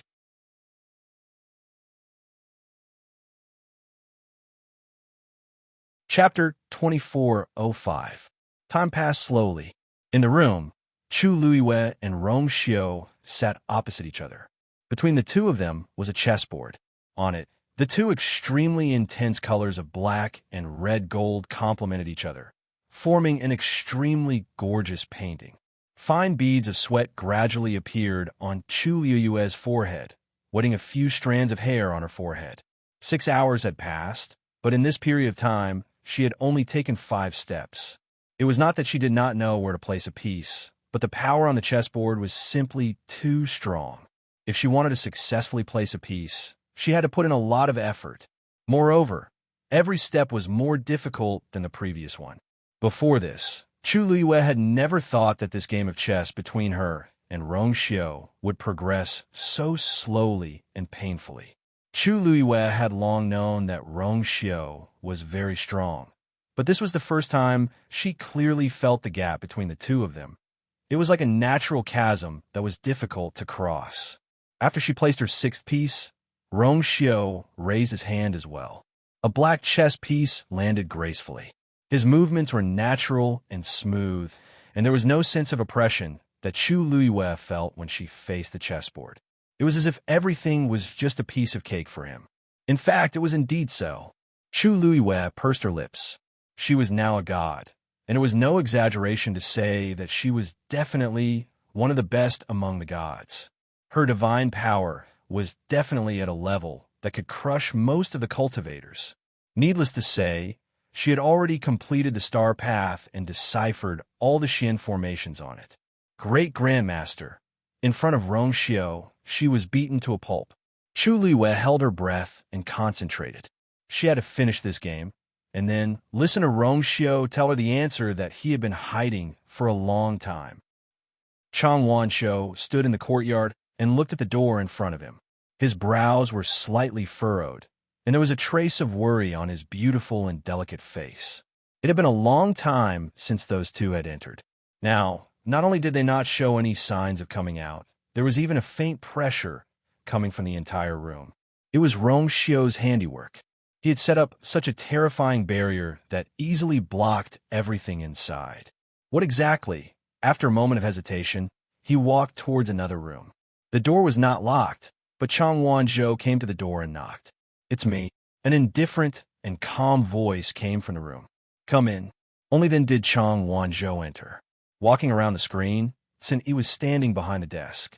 There was a picture in front of him. Chang Wanzhou glanced at it subconsciously. He could only vaguely see the complicated lines drawn on it. Amidst the chaos, there seemed to be some kind of indescribable pattern. When he saw the familiar blurry handwriting hidden under the lines, his heart skipped a beat, and he immediately lowered his head. Sun Yi did not seem to mind. He only took a paperweight and casually pressed it down. Then he looked up. "Is something the matter?" Chang Wanzhou hesitated for a moment. "Master and His Highness, there seems to be something wrong. It would be fine if it was just a day or two, but for them to not come out, coupled with His Highness's actions, it was truly unsettling." Sun Yi shook his head. "Master is with His Highness. There's no need to worry." Chang Wanzhou wanted to say something, but hesitated. After thinking for a while, he said, "There's less than a month left before the Heaven Gate closes. A storm was coming. The current Illusion God Palace was much quieter than before, and the atmosphere was much more tense. Clearly, everyone was waiting for that day to come." Sun Yi's expression did not change as he nodded. "It's indeed soon. Master and His Highness have their own plans. There's no need for us to worry. As for you, how have you been?" Chang Wanzhou rubbed his forehead. "Everything is going well." Sun Yi didn't seem surprised. Ever since the seal was removed, Chang Wanzhou had completely absorbed the evil frost energy in his body, and he had broken through to the supreme God realm. To the current Chang Wanzhou, cultivation was an extremely simple matter. As long as nothing went wrong, there was nothing to worry about. It's fine as long as you know what you're doing. However, don't go out during this period of time. Just stay here and cultivate. "Yes," Chang Wanzhou replied. Then he thought of something and pursed his lips. "I heard that when the Heaven Gate closes, all the divine envoys will appear. At that time, the first divine envoy of the Illusion God Palace, should also. He's already out. Cindy lowered his head and looked at the picture in front of him. Chang Wanzhou was shocked. What? Then why isn't there any news outside? He had been keeping an eye out for news during this period of time, but he didn't hear any related rumors. Sun Yi's lips curled into an extremely faint smile. There seemed to be a dark glint in the depths of his narrow and indifferent eyes. He went to the Illusion God Sea. You naturally don't know. Chang Wanzhou immediately understood, but when he heard the words Illusion God Sea, he looked at Sun Yi hesitantly. Then, when you plan to go? Sun Yi paused, but he didn't answer his question. Is Shijing still in the lightning pool? Chang Wanzhou nodded. He used to come back every day, but since 3 days ago, he's been staying there and hasn't come back. It's only right, Sun Yi said. Chang Wanzhou didn't reply. After a while, Sun Yi said, go back and rest. You don't have to worry about these things. There might be a lot of things waiting for you to do in the future. Chang Wanzhou's eyes flickered. He touched the Tuan Xinzi at his waist and said, all right. Yes. Xu Jing quickly returned and came in front of the light blue barrier again with a frown. The abnormal fluctuation just now had dissipated. It was as if nothing had happened. But she clearly knew that it wasn't the case. Xu Jing was in a terrible mood. This barrier was unpredictable and would have problems from time to time. It always made her feel like she was being toyed with. She became even more frustrated when she thought of the attitude of the first and second divine emissaries. Now, she had to admit that she couldn't solve this problem with her own strength. Thinking of this, she made up her mind and turned to leave. Not only this barrier, but also the divine general of the left. Even though she felt that it was impossible, she still wanted to confirm it herself. Yu Qian was on Divine Beast Mountain. This was the first time he went out since he was publicly punished by the first divine emissary. The divine beasts on the mountain seemed to have sensed his cold mood and didn't dare to approach him. Yu Qian walked alone in the forest. As he walked, he thought about some things that had happened recently. He was a bit angry and unwilling to accept the first divine emissary. No matter what, he was still the second divine emissary. Although his status was slightly lower than the first divine emissary, how could Yu Qian not have any complaints after kneeling in public for 3 days and 3 nights? These years, the first divine emissary didn't do anything. He personally took care of all the affairs of the Illusion God Palace. But now, he was punished like this just because he asked one more question. Yu Qian's eyes darkened.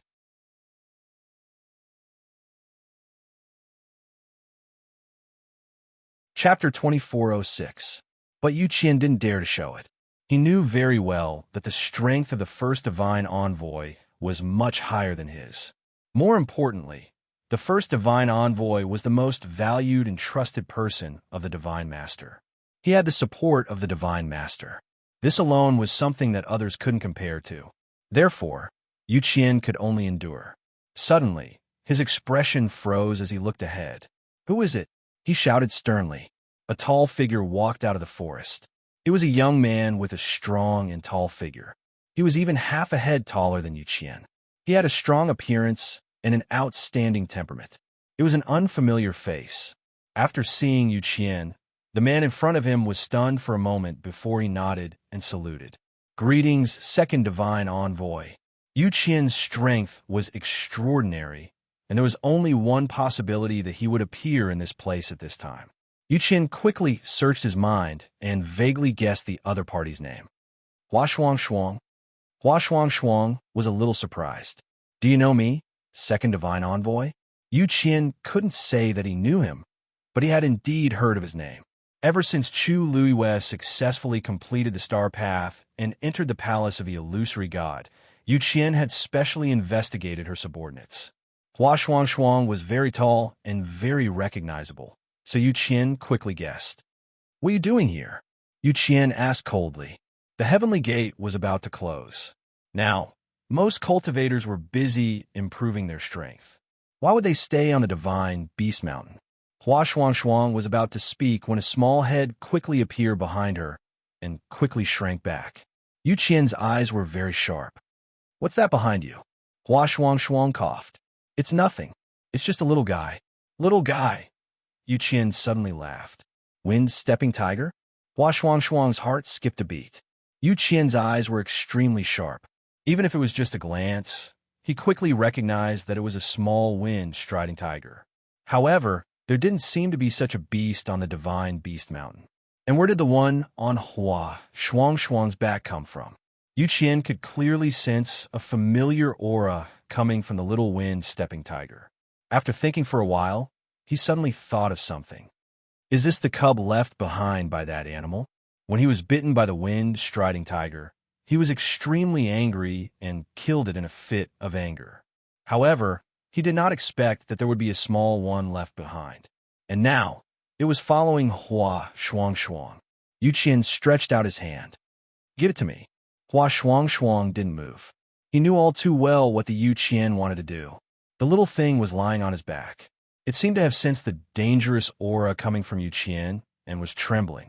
This caused the smile on Hua Shuang's face to fade. Second divine envoy. It has no one to rely on and is already very pitiful. Why do you have to kill it? Yu Qian seemed to have heard a joke. It seems that you know quite a lot, but who are you to speak to me like this? Hua Shuang did not seem to sense the threat in his words and said indifferently, I know that you are in charge of the divine beast mountain, but because of this, there are some things that are most inappropriate for you to do, right? There are so many divine beasts here, and they all obeyed Yu Qian's words. However, it was obvious that it was more because of fear. Just a moment ago, he was playing with the little guy. When a Yu Qian came, the other divine beasts immediately scattered in panic. It was not hard to imagine how the Yu Qian usually treated them. But then again, the Yu Qian could casually give the golden-winged crow-bone beast to Jun Zhouqing to play with without caring about the lives of these divine beasts. What else would he not do? Yu Qian was so angry that he laughed. Are you trying to teach me a lesson? It was fine if the first messenger punished him and made him kneel for 3 days and 3 nights. After all, the other party's status and strength were higher than his. But who was this Hua Shuang? Yu Qian was already in a bad mood. Now Hua Shuang had hit the muzzle of the gun. If not him, who should she look for? Hua Shuang was neither servile nor overbearing. I don't dare. I'm just stating the facts. Of course, he could tell that the Yu Qian was angry. Actually, at this time, any normal person would know that they should take a step back and admit their mistake. But Hua Shuang did not want to. Yu Qian's voice was deep and stern. Shangguan Yu is used to being arrogant. Even your subordinates are the same. It seems that if I don't teach you a lesson, you won't know what's good for you. As he spoke, the aura on his body exploded. Hua Shuang's expression was tense. With his current strength, he obviously could not compete with the other party. There was no doubt that as long as the Yu Qian wanted to, he could finish him in one move. The piled-up leaves in the forest flew up. The air condensed, and the surrounding space seemed to be frozen. However, at this time, the little wind-stepping tiger suddenly climbed from Hua Shuang's back to his shoulder. Then, it jumped to the ground and stood in front of Hua Shuang. Ow! It roared fiercely at the Yu Qian. Unfortunately, it was still young, and its voice sounded very childish. It was not threatening at all. Yu Qian laughed when he saw this. What? You want to protect him with just you alone? You overestimate yourself. Ow! Fear flashed in the little wind-stepping tiger's eyes when it heard his voice. However, it quickly suppressed this emotion. It stood firmly in front of Hua Shuang. It looked like if the Yu Qian made a move, it would immediately fight to the death. Hua Shuang frowned and quickly picked up the little wind-stepping tiger. Second messenger, if you have any anger, just take it out on me. Why bother with it?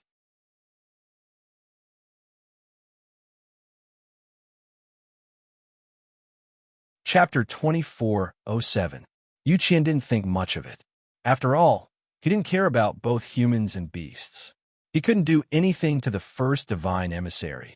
But how could he not punish Hua Shuang and this little bastard? Yu Qian rubbed the web between his thumb and forefinger. If he wanted to blame someone, he could only blame himself for being born in the wrong body.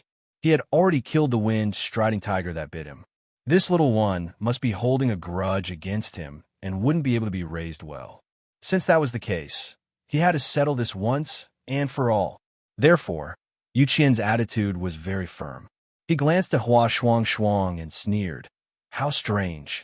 Speaking of which, it's not even your contracted divine beast. Why are you doing this for it? He had thought that Hua Shuang was doing this because she had a contract with the wind-striding tiger. But after taking a closer look, he realized that wasn't the case. Hua Shuang's actions were even more laughable in Yu Qian's eyes. Ayo! The little wind-striding tiger roared at Yu Qian again. Hua Shuang stroked its head comfortingly and said, although we don't have a contract, a magical beast's life is still a life. These magical beasts were close to him, so he naturally saw them as friends. Ridiculous. A powerful and terrifying aura gathered in Yu Qian's palm. However, just as he was about to make a move, a clear cry suddenly came from the depths of the forest. Screech! Yu Qian frowned and looked over. A golden-winged skeletal beast flew over and blocked in front of Hua Shuang without hesitation. The feathers on its body fluttered as it stared at Yu Qian as if it was looking at an enemy. Yu Qian looked at it and recognized that it was the one he had given to Jun Jiuqing. He knew that the golden-winged skeletal beast was saved by Hua Shuang, but he didn't expect that it would be willing to go against him for Hua Shuang. It had been raised by him on mythological Beast Mountain for the past few years. Yu Qian just opened his mouth when he suddenly paused. His expression turned serious as he looked behind Hua Shuang. A pair of eyes filled with hostility suddenly appeared in the forest. Then, a second pair, a third pair. A rustling sound was heard. The mythological beasts that had just escaped had all returned at this time. They all came to Hua Shuang's side and confronted the Yu Qian from afar. Strands of piercingly cold, killing intent swept over, causing Yu Qian to be both shocked and furious. Are you rebelling? Herb Mountain. After picking the rest of the herbs, Little Hatchie pulled Yin Qing back. Little Hatchie was in a good mood. Today, she had completed her mission of pretending to be lovey-dovey and made Shu Jing suffer a setback. On the way, she chatted a lot with Yin Qing. Yin Qing, on the other hand, was as silent as ever. Other than occasionally chiming in or answering her questions, she spent most of the time listening to her quietly. After talking for a while, Little Hatchie finally remembered something. She looked at Yin Qing, blinked her eyes, and asked, Brother Yin Qing, do you think I'm noisy? Yin Qing's face was expressionless. No, her voice was soft and charming. It was different from other people's. Little Hatchie patted his arm in satisfaction when she heard his answer. Under the thin shirt was a man's strong and slender arm. She smiled and said, Brother Yin Qing, you're a promising child. As she spoke, she pulled Yin Qing and was about to enter the door. However, the door was opened as soon as they reached the door. A familiar face came into view. They looked at each other. Umo looked at the two people standing in front of the door in shock. Little Hatchie had just returned. Yin Qing was still holding Little Hatchie's slender and fair arm. Their hands were still holding each other's. Umo was stunned. He roared in his heart. What's going on? Who could tell him what had happened in this short period of time? Yin Qing, this brat, actually held the girl's hand? Little Hatchie saw Umo and greeted him happily. Master Umo, long time no see. Umo swallowed hard. Little Hatchie pulled Yin Qing in and turned to close the door. Only then did she let go of Yin Qing and raise her hands. Don't worry, I'm just borrowing Master Yin Qing. I don't mean anything else. Umo's eyes twitched. Use? How? He doesn't know anything other than killing people. How? How can you borrow? Yin Qing threw a glare at him. Unfortunately, Umo was too shocked at this time and didn't notice the threat at all. Little Hatchie smiled and winked at Umo. Of course, I know that Master Yin Qing is very powerful, but he's also a man. He's very useful as shield. Umo was dumbfounded. What did she mean? He suddenly thought of something and looked at Yin Qing. His eyes swept over Yin Qing with suspicion and shock. No way, right? Yin Qing frowned and a murderous look flashed across his eyes.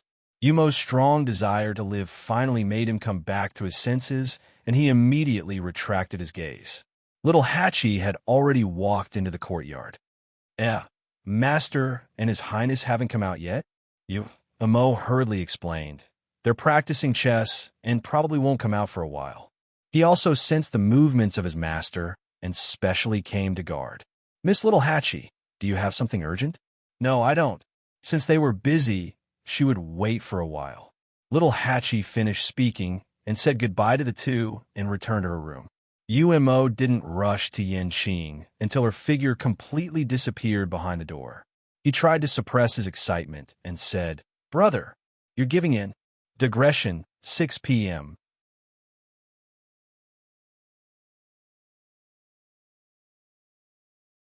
Chapter 24:08. Yanqing's gaze was as cold as a blade as he glanced at Mo. Mo immediately took a step back, fearing that the man in front of him would draw his sword. I'm just concerned about you. Yanqing turned around and walked away, not bothering with him. Mo chased after him, unwilling to give up. Hey, say something. What's going on? Are you guys really together? Why didn't I know about it before? We're brothers after all. Why did you hide it from me so tightly? Yanqing stopped in his tracks and looked at him coldly. Noisy. So noisy. Umo was hit hard. He covered his heart with one hand and was extremely sad. You heartless person. If it were someone else, I wouldn't even bother to ask. You wait. He suddenly realized that something was wrong and widened his eyes. You mean it's true? This kid didn't deny it. Yanqing frowned slightly. He pursed his thin lips and was about to leave. Umo was so shocked that he froze on the spot. Damn, Little Hachi is so beautiful. Why is her eyesight so bad? Umo's voice stopped abruptly. He looked down at the scabbard on his neck and forced a smile.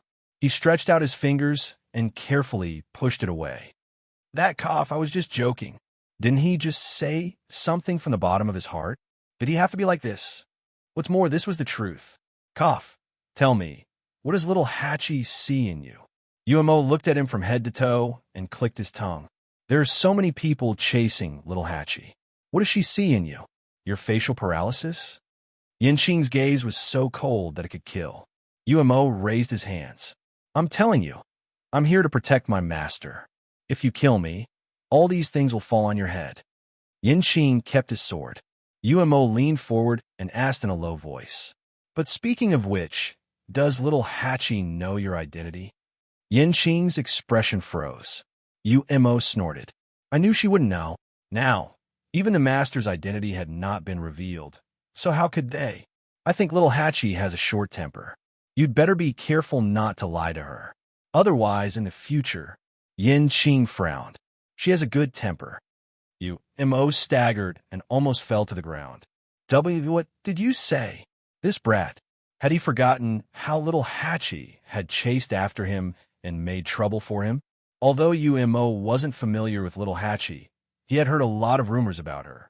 That was a powerful person who would slap the 8th divine emissary in the face if he didn't agree with him. How could such a person have anything to do with the words very good temper? Yanqing didn't even look at Umo as she left. Umo? He seemed to have been despised just now. Time passed. In the room, the game between Chu Luiyue and Rong Xiu had just begun. Chu Luiyue's palms were sweaty. Now, every time she placed a piece, it would consume a lot of her energy and strength. Therefore, her speed was very slow. Compared to the calm and composed Rong Xiu, she was in a difficult situation. Now, she could basically confirm that the black divine power in Rong Xiu's body was not weaker than the golden divine power he had always shown to the outside world. In fact, it was even stronger and more unpredictable. You've let me win so many times in the past. You're really patient, Chu Luiyue snorted. Rong Xiu's lips curved into a faint smile. I've always been like this to you. And his patience wasn't just limited to this. He didn't say the rest of the sentence. Chu Luiyue rubbed the space between her eyebrows. She originally thought that this game could be over quickly. She could hold down Rong Xiu and get to the bottom of it. but now it seemed that it would take a lot of time. At this moment, a loud sound suddenly came from outside. Boom! Chu Luiwe was shocked and immediately looked up. A silver Tianlei quickly streaked across the sky. Chu Luiwe was stunned. The lightning pool had been sealed. Logically speaking, it shouldn't. Boom, boom, boom. As if a door had suddenly opened, several Tianlei streaks came one after another. It was late at night, and the sky was dark. The appearance of these Tianlei instantly lit up the entire courtyard. It was dazzling. Most importantly, they were all heading in the same direction. Chu Luiwe was stunned for a moment, then quickly realized that it was the direction of Taizu. Was he refining a weapon? And this movement seemed a little different from before. It was more like Chu Yue's heart skipped a beat. Taizu was trying to refine a divine artifact. Then, where did these Tianlei come from? Soon, Chu Luiwe found the answer. These Tianlei didn't come from the lightning pool, but, sister, are these enough? It was Aunt 12's voice.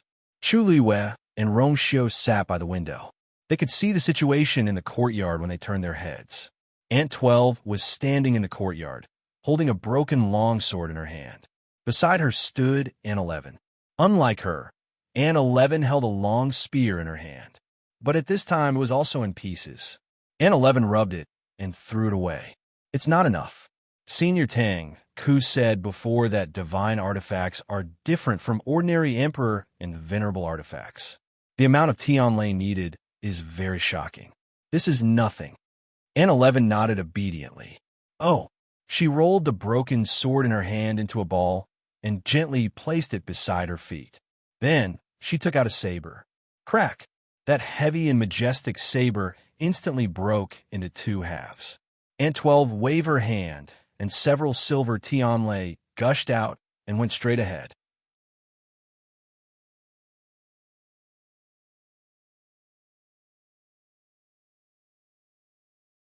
Chapter 2409. Chu Luiwe was speechless. After so many years, why do these two girls seem a little different from the others? If I'm not mistaken, that saber is a venerable artifact, right? And I've never seen it before. At this moment, a voice full of praise sounded. Not bad, not bad. Aunt 12 has improved a lot this time. Chu Luiwe turned her gaze and saw Tang, standing not far away from the two of them with his hands behind his back. He was looking at the two of them with a gratified and appreciative expression. The quality of these venerable artifacts can only be considered average. You two can practice first. I'll find you a few better ones later. Shangguan Jing wanted to forge a sacred artifact. The further he progressed, the higher the need for Tianlei's power. However, he had to prepare early. Once he broke through, he would officially step into the realm of a refining saint. For this day, Tang Ke had made sufficient preparations. He could not screw up at the most critical moment. When Aunt 12 heard the praise, her small face immediately blushed, and she nodded vigorously. Okay. Thank you, Senior Tang Ke. She felt more energetic. Aunt 11 did not say anything, but her hands did not stop moving. Rays of Tianlei flew out from those divine artifacts, almost illuminating the courtyard as if it was daytime. Tang Ke touched his chin. What's the big deal about the lightning pool being sealed? There are always more solutions than difficulties. Chu Luiwe was speechless. Although she had been looking forward to seeing Taizu break through, the current situation seemed to be different from what she had expected. Such a big movement naturally attracted the attention of others. Mu Hongyu's face was filled with amazement. So, it can be like this. It's really amazing, Jian Fengqi said faintly. That's right. This young master has a part to play in these heavenly lightning. Mu Hongyu glanced at him. If you can really help Senior Shangguan Jing break through to become a refining saint, you'll benefit from it. TSK, you're really greedy. Jian Fengqi was speechless. Although these words made sense, why did it sound a little wrong? Mu Hongyu looked at Aunt 11 and Aunt 12 again. In the past, I only heard that they have big appetites. I didn't expect that they were actually waiting here. The astonishing energy was completely absorbed by the two of them, fusing into every inch of their bodies. As a result, They could now dismantle divine weapons with their bare hands. Even Her Eminence wouldn't be able to do it so smoothly, right? Speaking of which, the people around Lu Yu are quite powerful. God Beast Mountain, Yu Qian and Hua Shuang were facing each other from a distance. More and more mythological beasts stood out and surrounded Hua Shuang, forming a confrontation with the Yu Qian. The Yu Qian was extremely angry.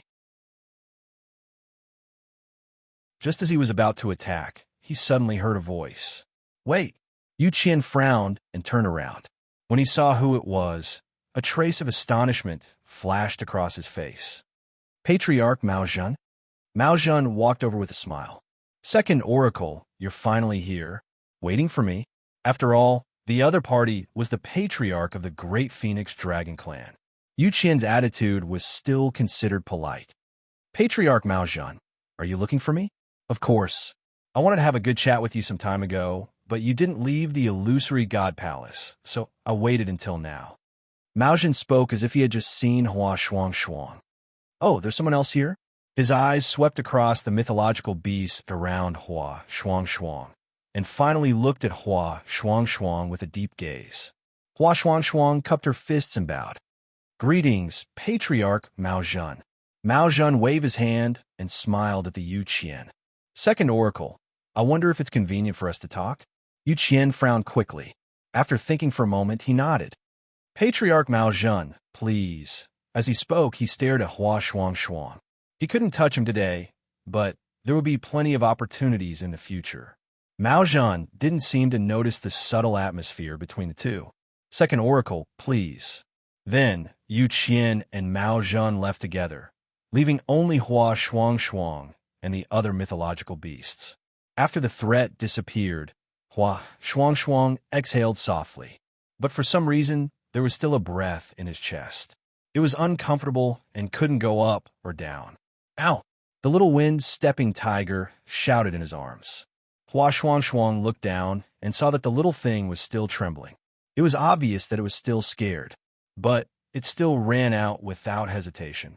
And the surrounding mythological beasts, if it were someone else, they would be very happy and proud to have so many mythological beasts protecting them.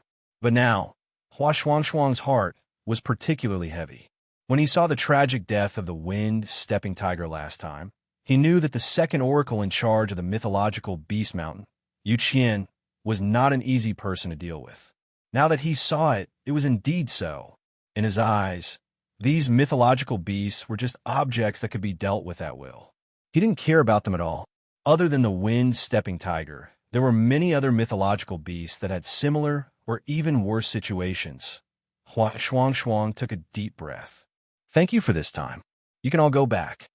As he spoke, he raised his arm, and the golden-winged raven-bone beast flew to his arm. He lifted his foot and left. Only a few reluctant gazes fell on him and wrapped around him. Hua Shuang walked for a distance and stopped again. He lowered his head and looked at the dumpling tongue hanging on his waist. Peach Blossom Cove. Yu Jiu was standing guard in front of the gate realm, playing with the wooden sword in his hand. It seemed that this one couldn't be used anymore. He had to get a new one. But fortunately, his big brother left him a few before he left. Suddenly, a distant sound of a zither came from the gate realm in front of him. Yu Jiu was shocked and immediately looked up. He saw a figure faintly visible in the dazzling mirror embedded in the gate realm. Digression, it was so hot today.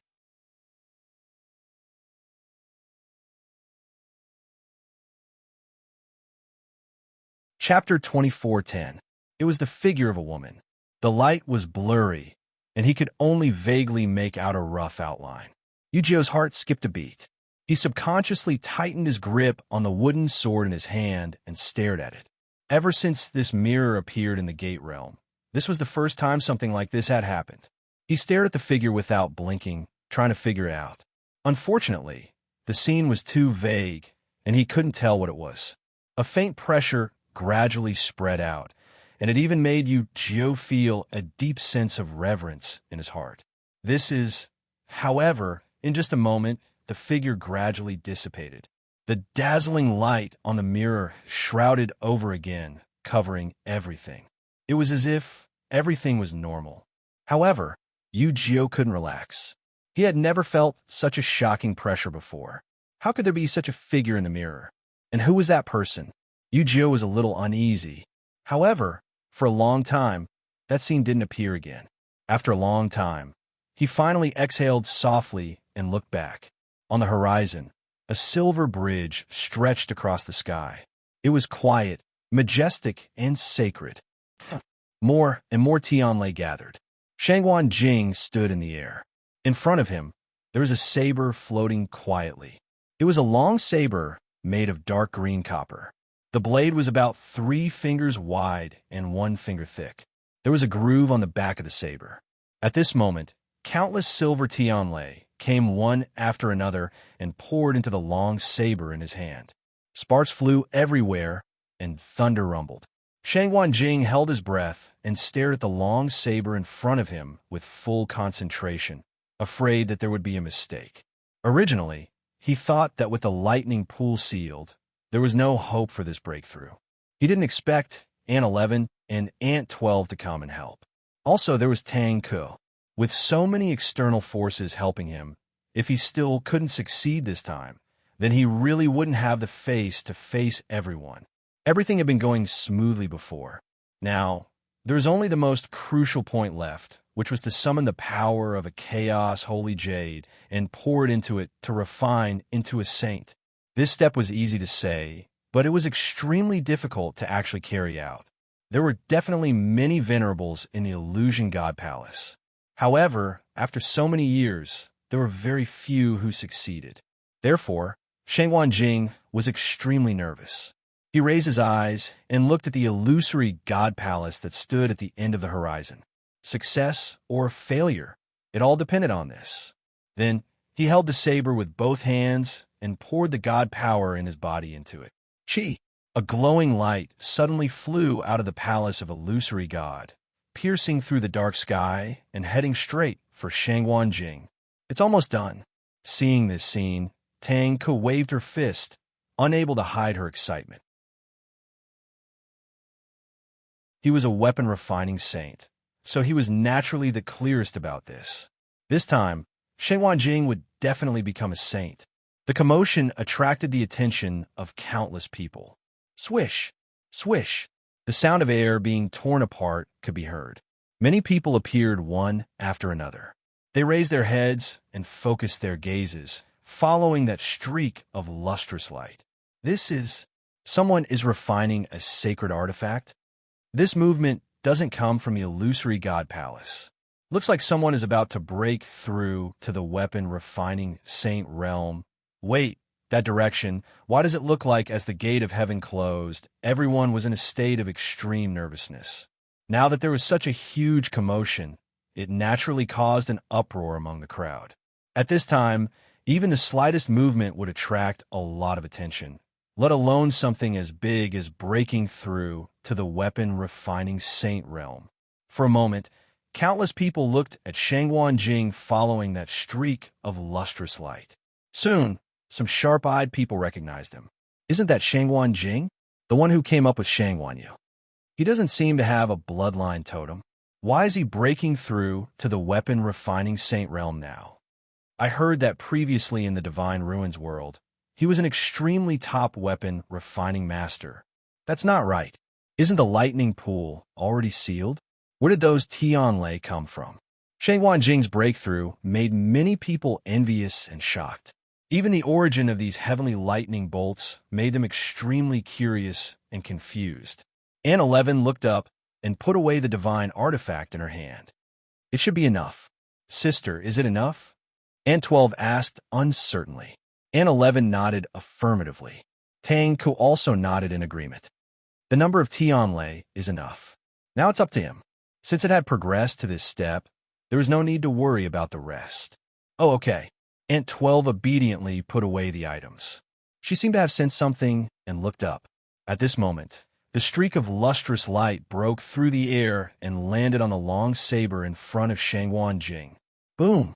A loud noise was heard, and a powerful energy wave spread out in all directions. The streak of lustrous light instantly enveloped the saber. An indescribable aura began to surge out from it. Tang Ke was relieved. Shangguan Jing's talent in weapon refining was indeed very amazing. His guidance during this period of time was not in vain. Now, finally, what's that? A soft voice suddenly came from his side. Tang Ke turned and saw Aunt 12 looking up in a daze. She was the one who asked the question just now. Aunt 12, what are you asking? Tang Ke saw that her expression was a little strange and could not help but ask. He liked these two girls very much, so he was extra patient. 12th Madam pointed upwards and whispered, "That light." Tang Ke was stunned and then explained, "Oh, that's an aura from the Chaos Holy Jade. If you want to refine a holy weapon, you must have this thing." Aunt 12 nodded in realization, but her eyes were still fixed on the sky. No one knew what she was thinking. Then, she gently tugged at Aunt 11's sleeve. Aunt 11 looked back. The two of them looked at each other. Without needing to say anything, they already knew what each other was thinking. They really wanted to go over and take a look. Aunt 11 was more mature. After thinking carefully, she said, "It's not convenient now. I'm afraid it's not convenient now. I'll think of something later." Aunt 12 nodded obediently. "I'll listen to you." The two of them spoke very softly. Most of Tang Ke's attention was on Shangguan Jing, so he did not hear them clearly. Boom! A shocking aura descended upon the place. Shangguan Jing officially stepped into the realm of a weapon-refining saint. Chu Yue's eyes flashed slightly. She knew that Taizu would succeed, but she did not expect it to be under such circumstances. It was really not easy. "Yue, it's your turn." A low and gentle voice came. She retracted her gaze and looked at the chessboard between the two of them again. Light surged on her fingertips. Without hesitation, she placed another piece. This time, she displayed an even more tyrannical strength than before. Ha! On the chessboard, waves of waves surged. However, it was only a moment before Rongxiu followed suit. A black chess piece fell next to her chess piece. All the waves were quietly annihilated.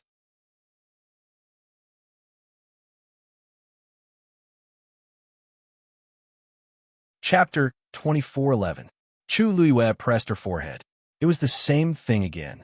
Every move she made was actually stronger than the previous one, but it didn't affect Rongxiu at all.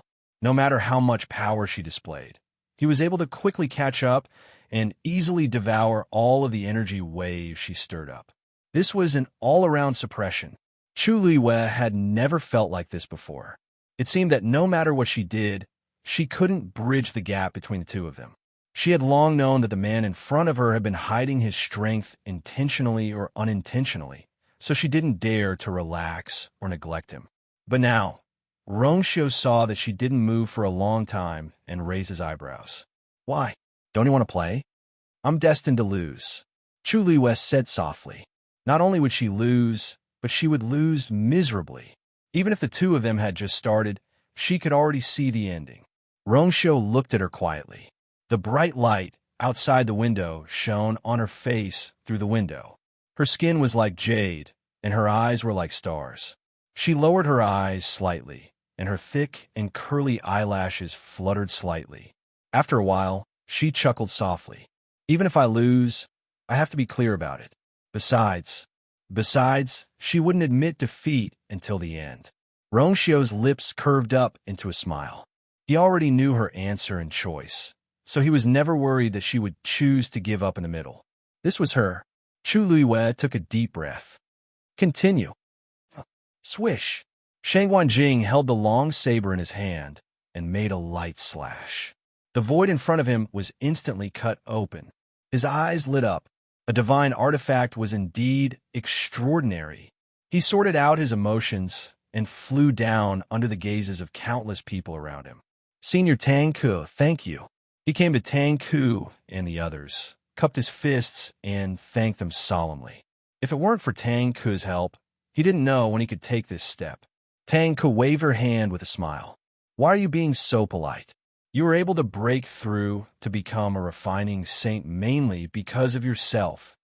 Otherwise, with so many refining venerables, It wasn't that they didn't know how to succeed, but it was still very rare.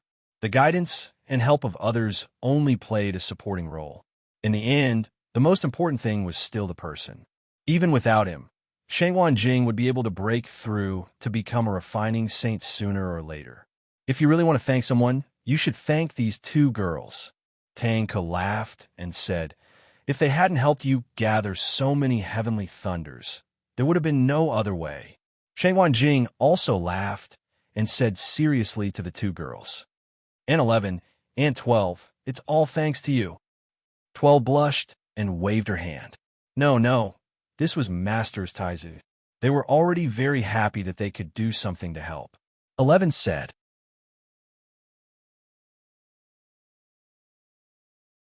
this is what we should do. You don't have to be so polite. If you need the heavenly lightning in the future, just let me know. Over the years, the two of them had accumulated a lot of divine artifacts, and Tang Ke's inventory was also very shocking, so there was no need to worry even if the lightning pool was sealed. Shangwan Jing laughed and suddenly thought of something. It was indeed luck that I was able to succeed this time. However, I don't know how long the lightning pool will be sealed. As long as the lightning pool was not sealed, the refiners in the illusory god palace would be restricted for one day. This was really troublesome. As he spoke, he turned his gaze and looked somewhere. And Rongxiu haven't come out yet? This game of chess seemed to have been going on for a long time, right? Tang Ke followed his gaze and narrowed her eyes. I think we'll have to wait for a while. Shangwan Jing thought for a moment and said, then I'll wait for you, here first, and we'll enter the illusory god palace together later. Tang Ke wanted to say something, but stopped. On the other side, Yu Qian and Mao Zhen had just walked out of the Divine Beast Mountain. As soon as they came out, they saw Tian Lei flashing in the sky in the distance. The two paused in unison. Yu Qian narrowed his eyes and quickly realized what had happened. He frowned slightly. Someone has broken through to the refining saint realm. It seems to be Shangwan Jing, Mao Zhen added. He was quite familiar with Shangwan Jing, so although he was still quite a distance away, he quickly guessed the answer. Shangwan Jing. Wasn't that Chu Liyue's Taizu? Yu Qian knew this name, but he had never cared about it before. He didn't expect that he had successfully stepped into the refining saint realm. Yu Qian's face darkened. Chu Liyue wasn't enough, and now there were so many more people. Qi Han, Mu Hongyu, and Su Li, who had already entered the illusory god palace at the beginning. Now, Shangwan Jing had also become one. Would there be others who would continue to follow? Yu Qian felt uncomfortable when he thought of that scene. If it weren't for Dumpling and the music score, he wouldn't have taken Chu Liyue seriously at all. But now, he realized that the woman whom no one paid any attention to was breaking their expectations step by step and doing things that were beyond their imaginations. I really underestimated her. Mao Zhen raised his eyebrows slightly. Of course, he could hear the Yu Qian's disgust for Chu Liyue. Yu Qian looked at him. Patriarch Mao Zhen, why are you looking for me this time? Mao Zhen was about to speak when a woman's voice suddenly sounded. Second Divine Envoy. The two of them looked in the direction of the voice. Yu Qian frowned. Shu Jing, why are you here? He was in charge of this divine beast mountain, and the other divine envoys wouldn't come here under normal circumstances. Shu Jing was second divine envoy. I have something important too. Shu Jing was halfway through his words when he saw Mao Zhen next to him. He couldn't help but pause. Yu Qian frowned.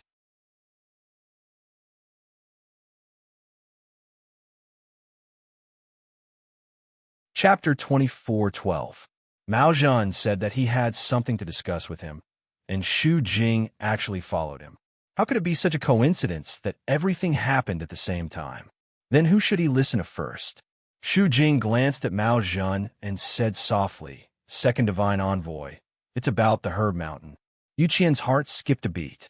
Mao Zhen's gaze wandered back and forth between the two of them for a moment before he left. Second Divine Envoy seems to be very busy, so I'll make a long story short. I want to make a trip to Fengming Mountain, and I would like to ask for your permission. Yu Qian's expression was slightly cold, and he rejected without any hesitation. Patriarch Mao Zhen, I'm afraid that's not appropriate. Oh, Mao Zhan didn't seem surprised by his answer, and his expression didn't change. Second Divine Envoy, you don't have to think too much. I'm only going there to pay my respects to my ancestors. I don't have any other intentions. Yu Qian's pupils constricted, and his gaze was sharp and cold as he looked at Mao Zhan. Mao Zhan smiled, but there was no smile in his eyes. My ancestors have been dead for 10,000 years, but they have never been able to sleep. As a junior, it's really hard to feel at ease. Although it's for the illusory God Palace and the Divine Master, it's not too much for me to want to pay my respects to them, right? Although he was smiling, his expression wasn't gentle, and there was even a hint of sharpness. Yu Qian stared at him for a long time before he raised his hand and threw out a jade pendant. Patriarch Mao Zhan, for Mao Yu's sake, I've always been polite to you. I hope you understand what you should do and what you shouldn't do. Mao Zhan held the jade pendant in his hand and looked at it for a while before smiling. Of course. After saying that, he nodded slightly at Xu Jing. I've said what I wanted to say, so I won't disturb the two divine envoys any longer.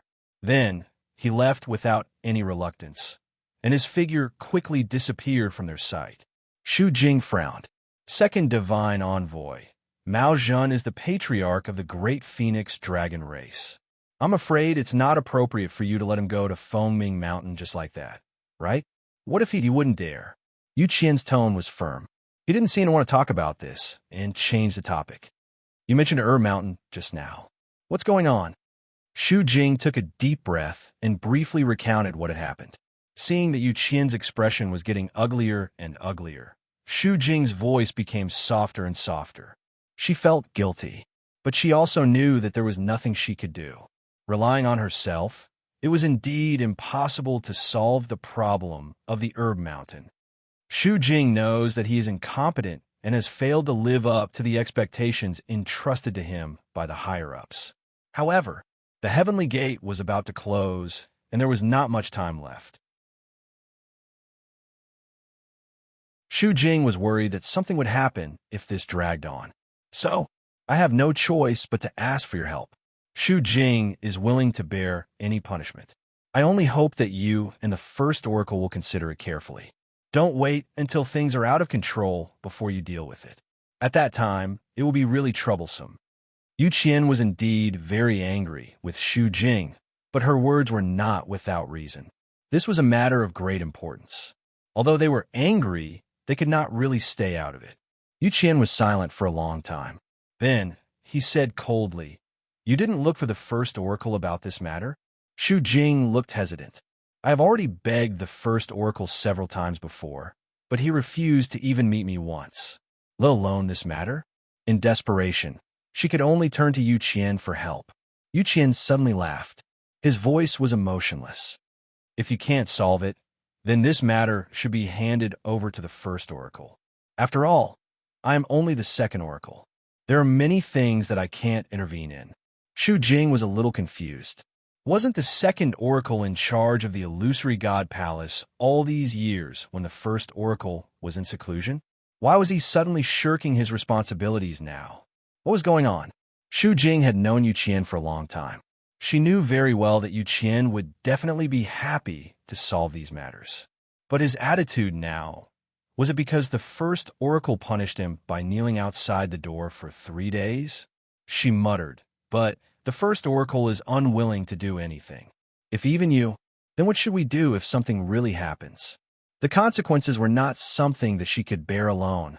Second Oracle, why don't you go and ask the First Oracle personally? The only one who was qualified to do so was the Yu Qian. However, Yu Qian's face became even gloomier after hearing this. He didn't want to go to the First Oracle and be rejected again, but he had to solve this matter. After thinking for a while, he finally said, You will go with me. In the quiet courtyard, leaves were piled up. A strong white figure suddenly flew over. It was Xue Xue. It landed gracefully, looked around, and then roared in a certain direction. Roar. There was no response. Xue Xue was stunned. A trace of doubt flashed in its ice-blue eyes. Roar. It roared again, but no one paid attention to it. What was going on? Previously, when it came, Hong Yao would come out to play with it. It leaped onto the pile of leaves and scratched it a few times with its claws. Leaves flew everywhere. Hong Yao was nestled inside, looking listless. Shue Shue tilted its head, raised its claws, and gently pushed it. Hong Yao gave it a fierce look. Very annoying. Don't disturb. Shue Shue was inexplicably angered and was confused. It subconsciously looked at the house next to it. Why are you angry with your master? Why are you venting your anger on me? Suddenly, a knock came from outside. Knock, knock. Hong Yao, I'm here to look for you. Dumpling's cute and clear voice sounded. Hong Yao immediately turned over and fanned Shue Shue's head with its wings. Shue Shue didn't care about it. It anxiously looked around. Where? Where? It had to find a place to hide. Digression. The wind blows. It blows until 6 o'clock update drops.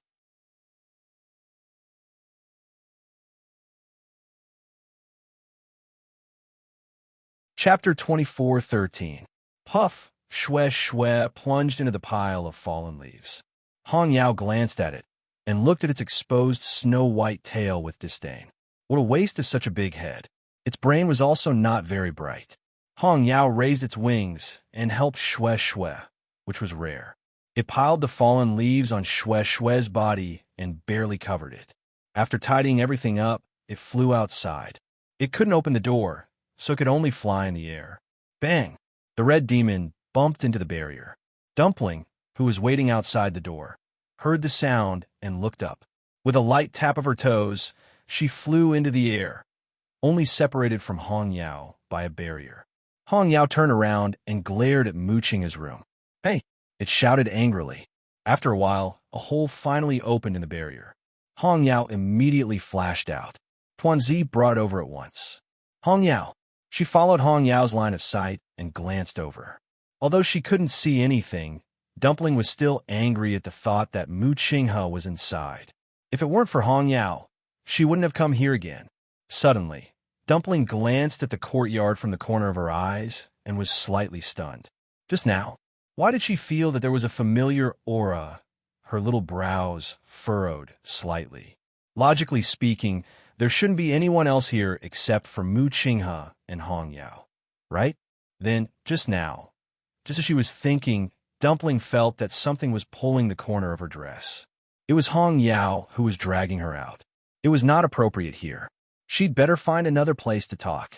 Dumpling felt that it made sense. She immediately dispelled the doubts in her heart, picked up Hong Yao, and put it on her shoulder. Hong Yao, come with me. Dumpling took Hong Yao back to Chu Liuyue's residence.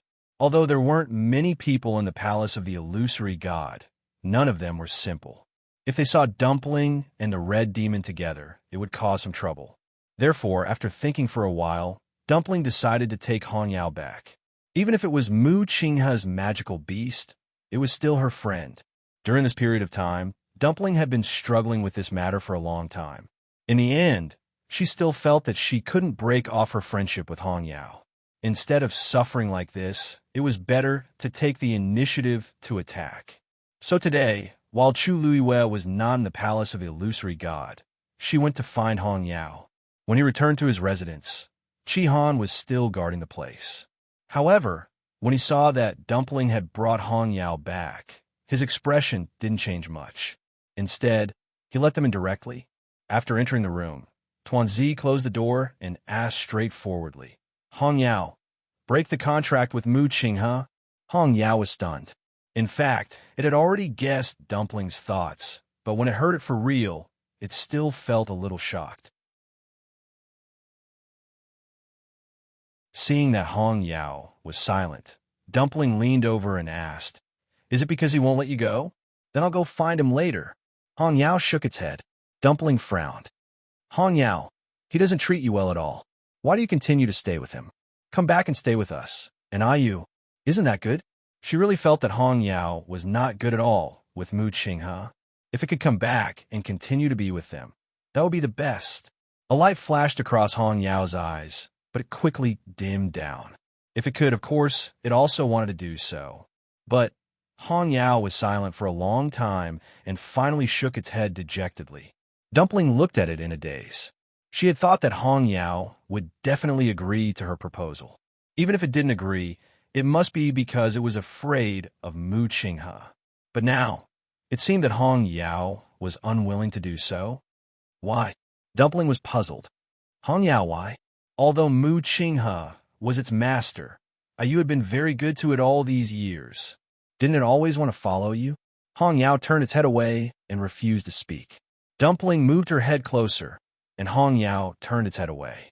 Dumpling went around it again, and Hong Yao turned around again. After this, Dumpling's patience was exhausted. She puffed up her cheeks. If you really don't want to, then I won't force you.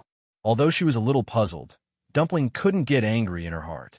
Last time, Hong Yao found out about what happened in the illusionary god sea. It could be seen that Hong Yao still treated Ayu the same as before, but for some reason, it refused to agree to leave Mu Qinghe. Even though it was clearly very angry with Mu Qinghe, it didn't matter. But what exactly happened to you all these years? You can tell me, right? Dumpling sat down on the stool opposite Hong Yao.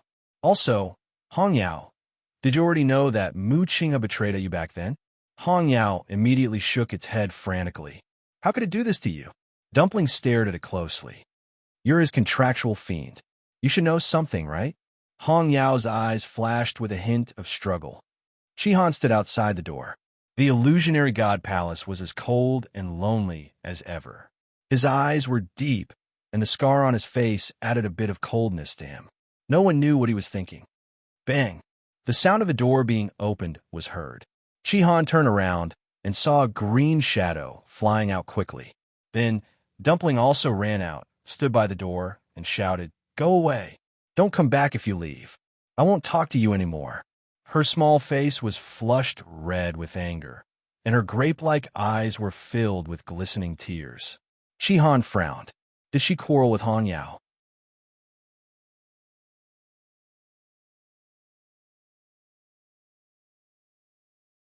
Chapter 24:14. Hong Yao didn't even look back. In the blink of an eye, it disappeared. Dumpling stood there alone, holding the door frame with one hand. She pursed her lips, raised her hand, and wiped away her tears.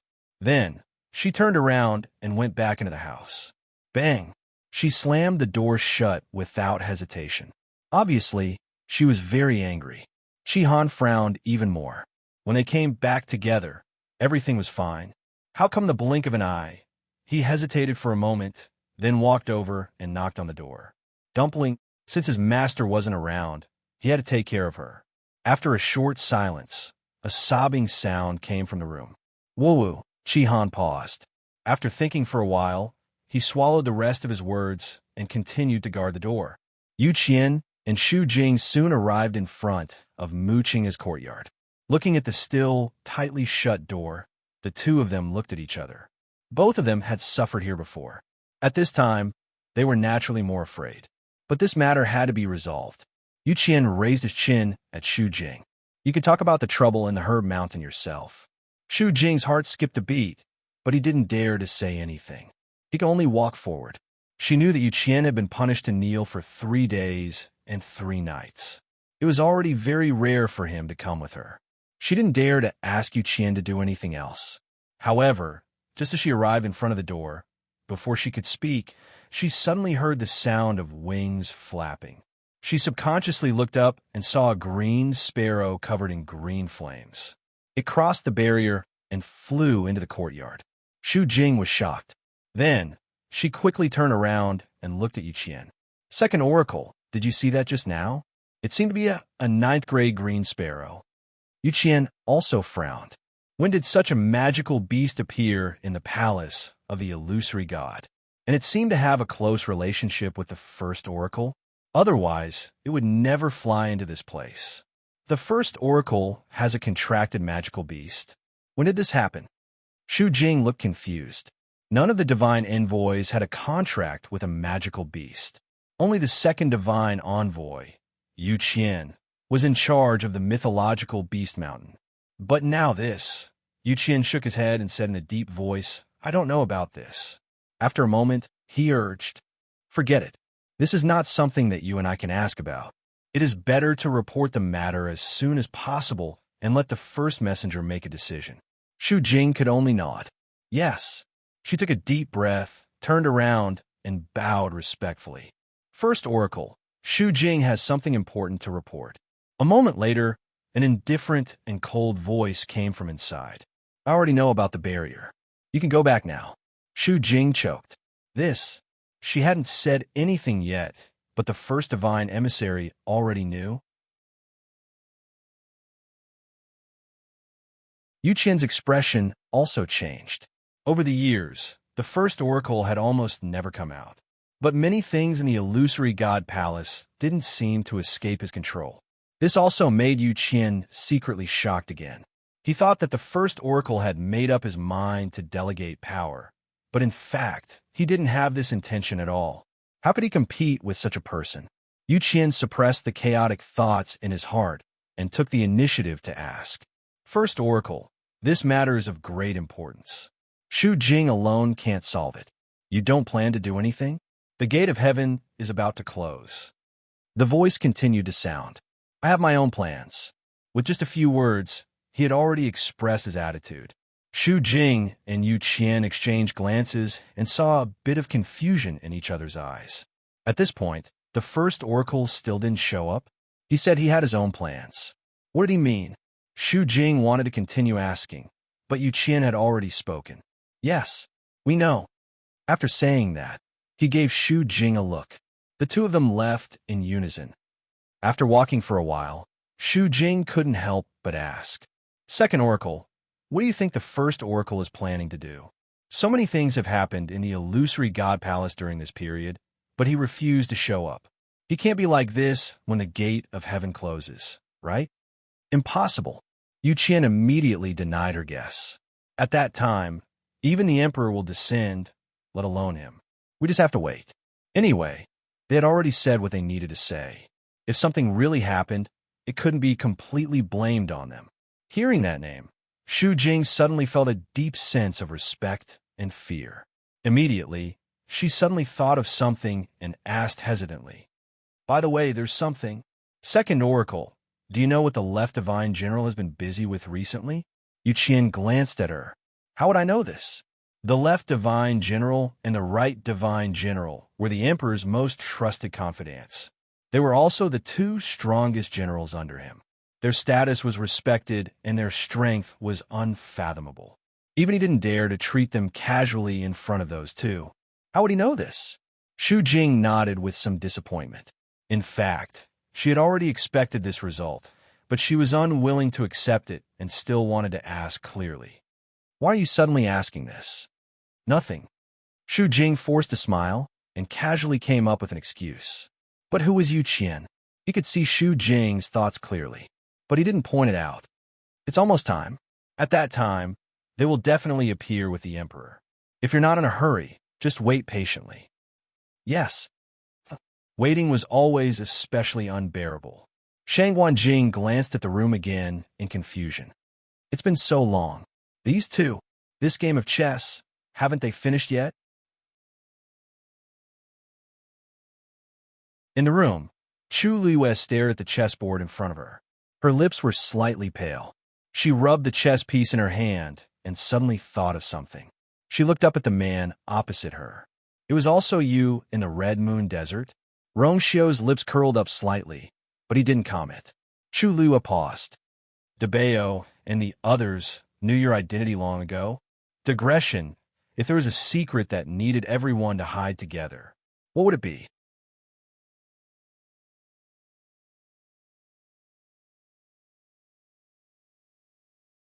Chapter 24:15. Rongxiu pondered for a moment, as if thinking about how to answer this question. But in Chu Yue's eyes, this reaction was already a clear answer. She sneered. This man had hidden it from her so deeply.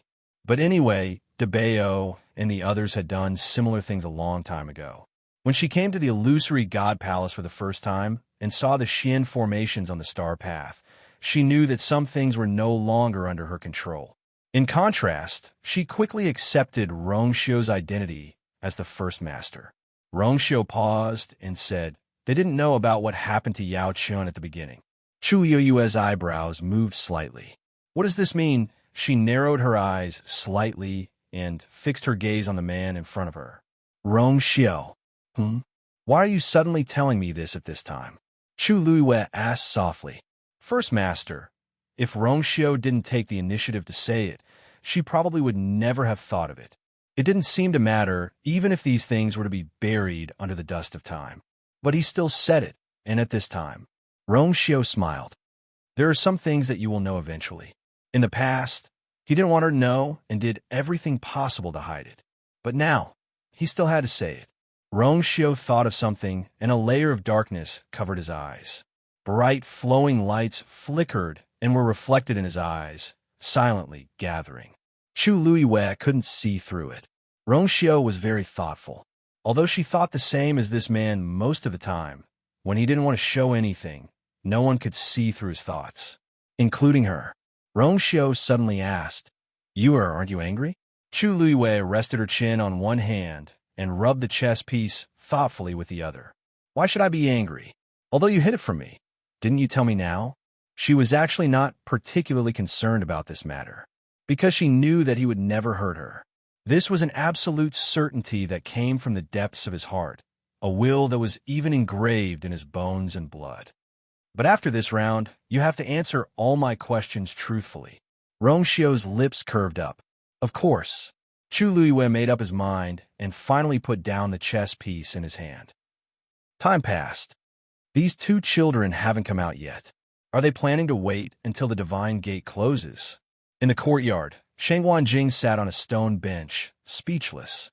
He had been waiting for a long time, but the doors of the two were still tightly shut, with no intention of coming out.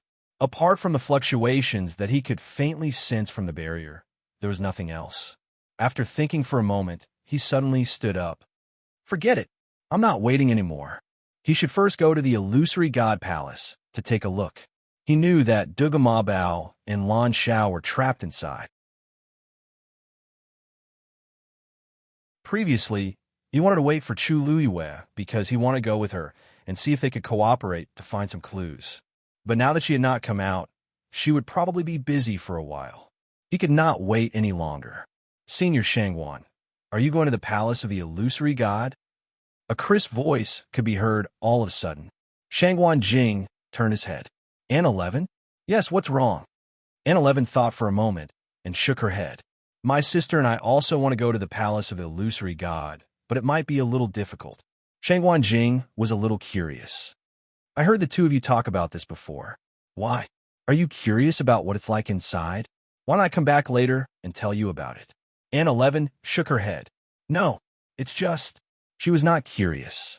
She just wanted to go in. But this feeling was really hard to describe. She pursed her lips. Then I wish you the best. Shangwan Jing did not think too much about it. He just thought that An 11 and An 12 were still children and wanted to go to the palace of the illusory god to take a look. Not to mention them, who in the entire palace of the illusory god didn't want to go in. It was normal. Just as he got up, he heard another series of footsteps. Hey, Shangwan, wait. Shangwan Jing turned his gaze and saw Tang Ku walking over quickly. Then, Tang Ku handed over a jade bracelet. This is the interspatial bracelet I just made recently. There are some things I prepared for Li Zi in it. Can you help me send it over? Shangwan Jing subconsciously took the bracelet and looked at him strangely. Senior Tang Ku, if you want to send it over, can't you go yourself? He was also a refining saint. It was easy for him to go in. Why did he have to ask him for help? The corner of Tang Ku's eyes twitched.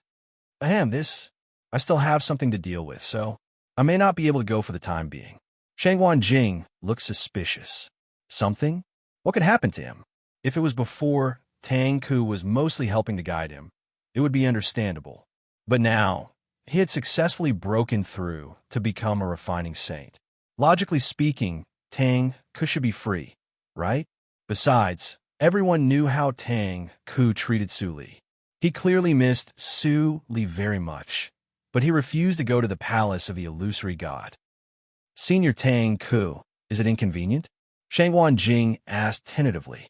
Tang Ku hurriedly waved his hand. No. I really can't get away for the time being. Wait for a while. I'll go over. Shangguan Jing did not quite believe his excuse, but since the other party had already said so much, there was no need to continue asking. He nodded. Senior Tang Ku, don't worry. I'll definitely help you send it over. Tang Ku secretly heaved a sigh of relief, gave a few more instructions, and went back.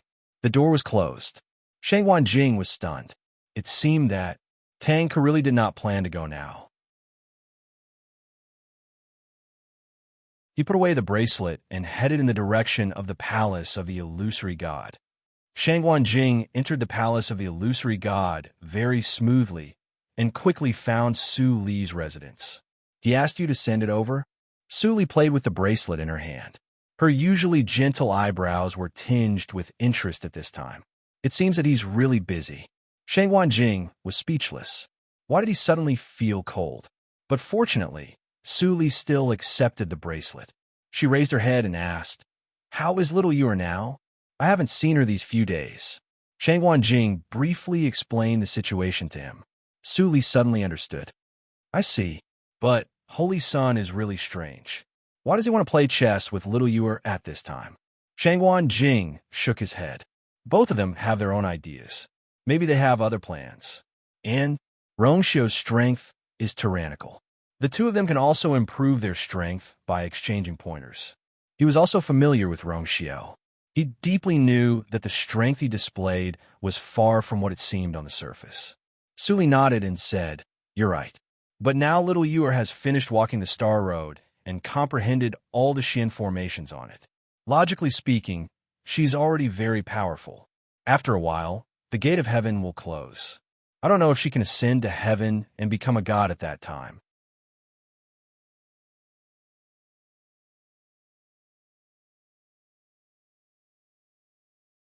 Chapter 24:16. She doesn't have a bloodline totem, Su Li frowned slightly. Shangguan Jing paused. Actually, to him, this matter was also a mystery that he couldn't solve, because he knew very well that Chu Luiyue had a bloodline power in her body, but it didn't belong to the Shangguan family. Even though he founded the Tianling dynasty single-handedly and went to the Divine Ruins world later and made a name for himself, that was all later. Chu Liwei shouldn't have a bloodline power in the first place. Shangguan Jing used to be very curious about this. He wanted to ask about it several times, but he didn't have the chance. Until now, Chu Liwei successfully entered the palace of the illusory god, which shocked everyone. In fact, all of this was because Jin Yunlai didn't detect Chu Liuyue's bloodline power at the gate of heaven. Shangguan Jing knew that there must be something wrong with this, but he didn't know the details, and he couldn't find the time to ask her recently. She should be able to, right? Shangguan Jing said, his voice a little vague. Su Li nodded.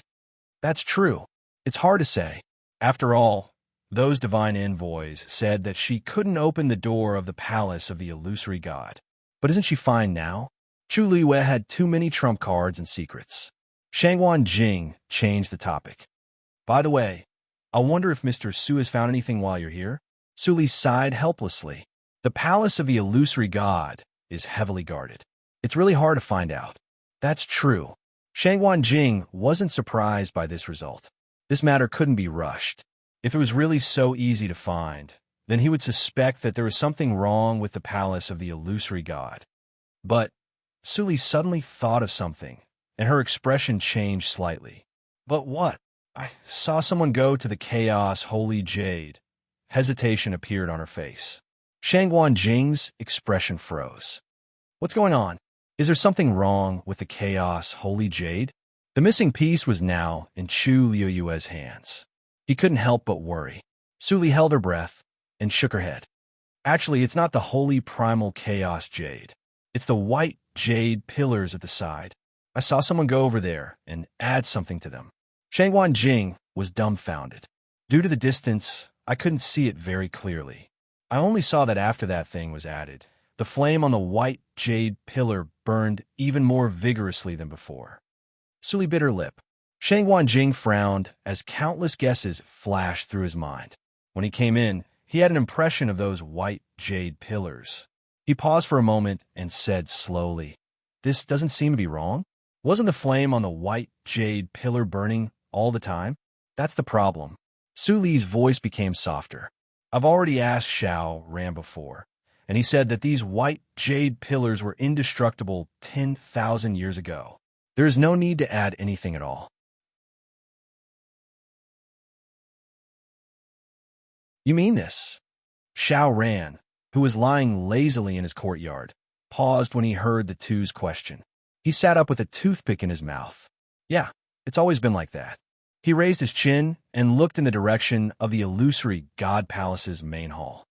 The chaotic holy jade is closely related to the Divine Master.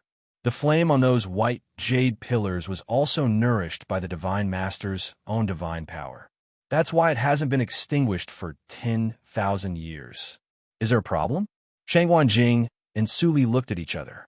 It seemed that Xiao Ran didn't know that the white jade pillars needed extra care now. It was purely an accident that Su Li saw it that day. She didn't think there was a problem at first, but then she met Xiao Ran and chatted with him. When she heard Xiao Ran's words, she knew that something was wrong and immediately suppressed the matter.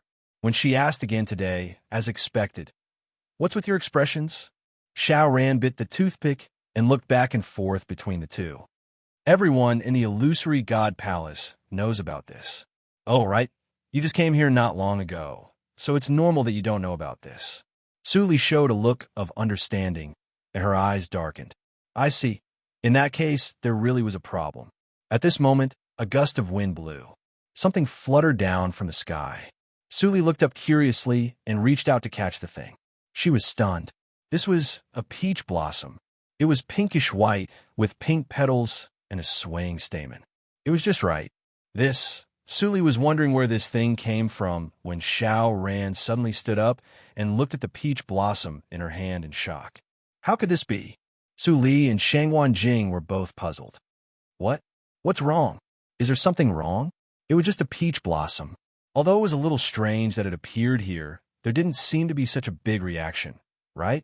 Xiao Ran stared at the peach blossom and reached out to take it. Soon, the pinkish-white color on it gradually faded. A wisp of golden and black intertwined. Seeing this change, the expressions of the two beside him changed. This was obviously not a real peach blossom. Xiao Ran looked up in a certain direction and frowned. Could it be because the gate of heaven is about to close?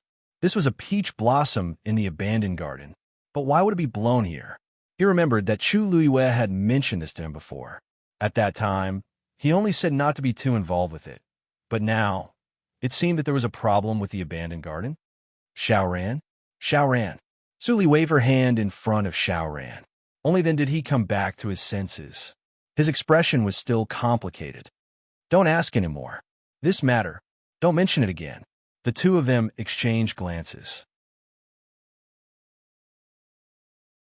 Originally, they wanted to find out more information, but seeing Xiao Ran like this, it was obvious that he wouldn't say anything. Okay, everyone was smart. There was no need to say anything else. Soon, they reached a consensus and stopped talking about this matter. Xiao Ran asked again, "By the way, where's that girl?" He hadn't seen her for a long time. Shangguan Jing answered casually, "She's playing chess." Xiao Ran was speechless. What time is it now? How can he be so free? He looked at the sky and said, "It's almost time. It's almost time. Don't forget to remind her to come back. This is the only chance to ascend to the heavens and become a god in 10,000 years." After Su Li and Shangguan Jing responded, they quickly left. Xiao Ran lay down again and picked up the peach blossom in his hand. The wind blew and turned it into powder silently. He frowned and sighed softly after a long time. Half a month passed in the blink of an eye. In the blink of an eye, there were only 3 days left before the gate of heaven closed. The atmosphere in the illusory God Palace was extremely tense. Everyone was waiting for that day to come. Wu Yao stood in front of the gate of heaven with his arms crossed in front of his chest, staring at the gate of heaven in front of him. Suddenly, a voice sounded. "Why are you still here?"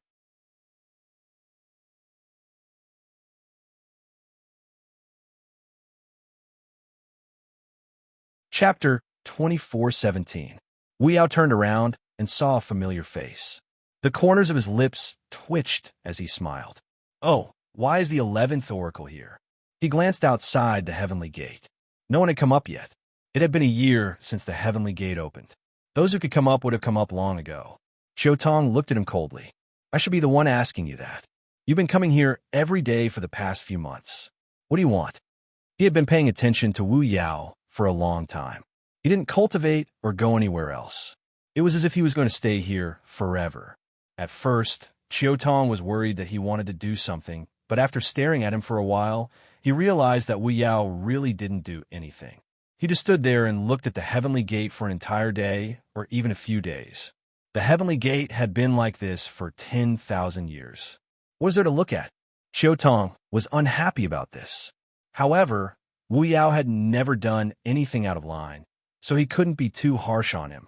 But it was different now. Wu Yao had an innocent look on his face. I'm just here in a daze. Can't I do that? Qiu Tong frowned. There was no sincerity in this answer. He took a step forward and said coldly, From today onwards, you can't. There were only 3 days left before the heavenly gate would close. A person like Wu Yao naturally couldn't stay here any longer. This was also the reason why he had come today. Wu Yao, I can't just stand here and watch. No, then I'll stand further away. Qiu Tong's expression became even colder. Wu Yao wasn't stupid. He immediately raised his hand. Okay, I'll leave. He didn't want to fight with this oracle. It wasn't worth it. With that, he finally lifted his leg and left. Behind him, Qiu Tong's gaze was fixed on him, sharp and cold. Wu Yao scoffed in his heart, rubbed his fists, shrugged, and left. It wasn't until Wu Yao's figure completely disappeared from sight that Qiu Tong's expression softened. He came to the heavenly gate and looked outside. A silver bridge stretched all the way down to the dark and treacherous sea. The water was cold and wet. Vaguely, there seemed to be a faint smell of blood spreading with the wind. Qiu Tong frowned. It had been a long time since the banquet and Jiu Long's punishment in the illusionary God Sea. But until now, they still hadn't returned. The first oracle had no intention of relenting. There were only 3 days left. Could it be that he had to continue waiting? He shook his head. Inside the room, on the chessboard, the black go pieces and the scarlet gold go pieces were fighting intensely. More than half of the chessboard had been filled. Chu Luiyue gently exhaled. This was not an easy match. Every ray of light and every chess piece on it contained an astonishing amount of power. Every time she placed a chess piece, she would have to endure an extremely harsh and even terrifying power. Even now, before the game was over, the energy in her body had already been exhausted. It was almost as if he could not hold on any longer. Even her hand, which was holding the chess piece, was trembling slightly. But the man opposite her did not say a word. His eyes were deep, and it was difficult to guess what he was thinking. Chu Liwei thought for a long time, and finally chose a position. She raised her hand and placed a chess piece. Pack! The scarlet gold go piece had just landed when it was quickly and crazily torn apart by the terrifying power around it. In an instant, the go piece shattered. Chu Liuyue's body shook, and blood slowly flowed out of the corner of her mouth. She supported herself with one hand on the table. Her face was extremely pale, and her body was trembling slightly. If not for that, she would have collapsed. Rongxiu's hand in his sleeve slowly clenched. On the back of his hand, green veins appeared clearly. Then, he said, "Continue." His voice was cold and low. Chu Luiyue slowly wiped the blood from the corner of her mouth. She used all her energy to channel it into her fingertips. Her movements were extremely slow. If anyone else was here, they would definitely see that Chu Luiyue had reached her limit. She was almost unable to lift her hand. But Rongxiu did not move. He just sat quietly opposite her, waiting patiently. Chu Luiyue gritted her teeth and finally placed another chess piece. Clang! The sound of a zither suddenly rang out from her body. Chu Luiyue's eyebrows twitched. Then, she felt a wave coming from the interspatial ring on her hand. That was The stones brought back from the god-slaying mound were agitated. She was shocked and opened her eyes slightly. Pack! Rongxiu opposite her had placed another chess piece. Chu Liwa looked up, and her pupils shrank slightly. The black O piece had almost forced her into a dead end. There was no way to retreat. Another sound of a zither rang out. Chu Liwa suddenly realized something. This was not the first two pieces of music. This was the last piece of music. She suddenly looked up at Rongxiu. He said, "It's not over yet." In the god-slaying mound, the sky was dark and dark clouds gathered. A rough wind blew across the wilderness, stirring up the sand. Everything was foggy, as if covered with a layer of gauze. It was impossible to see clearly. There was no one here. It was as silent as a huge tomb. Countless broken tombstones were scattered on the ground, full of indescribable desolation and sorrow. The black wall that stood between the heavens and the earth was silent. After a long time, there seemed to be a voice, laughing but not laughing. Finally, this day has come? She had really waited for a long time. Digression, 6 o'clock.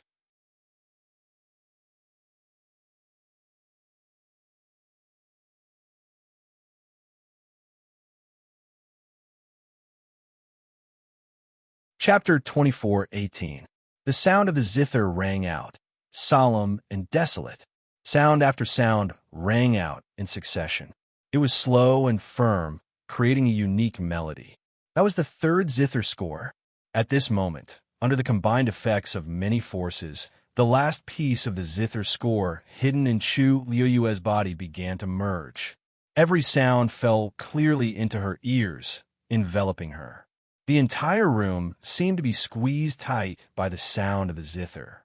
The blood in her body surged rapidly, almost boiling.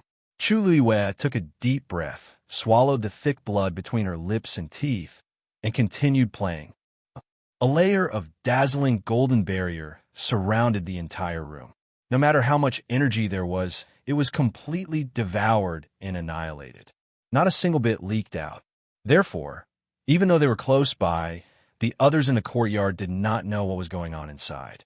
Wu Yao returned to the courtyard, only glanced over a few times, then went to the back to practice his martial arts.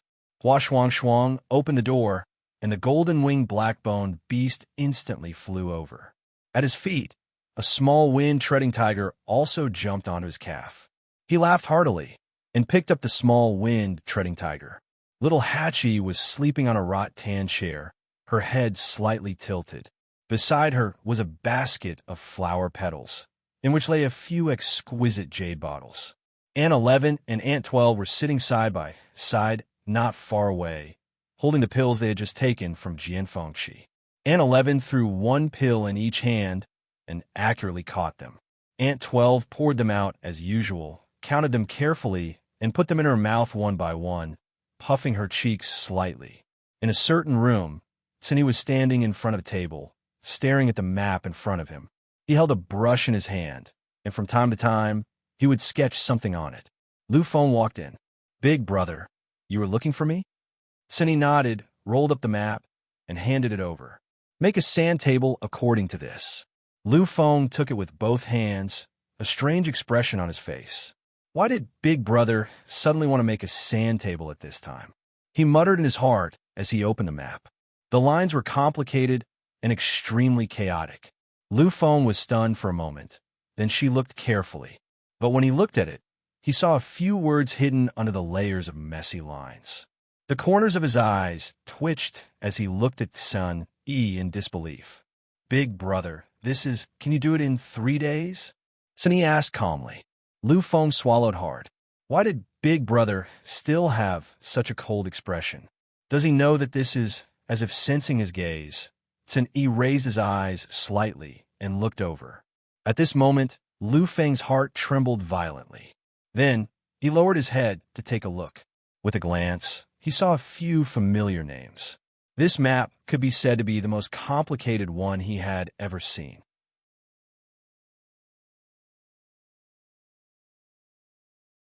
There was no other. So during this period of time, Big Brother had shut himself in and not come out, was busy with this. His throat felt dry. His heart was beating violently, as if he had already vaguely guessed Sinyi's plans. But he didn't ask. After a short period of silence, he solemnly put away the item and nodded. Yes. Phoenix Cry Mountain.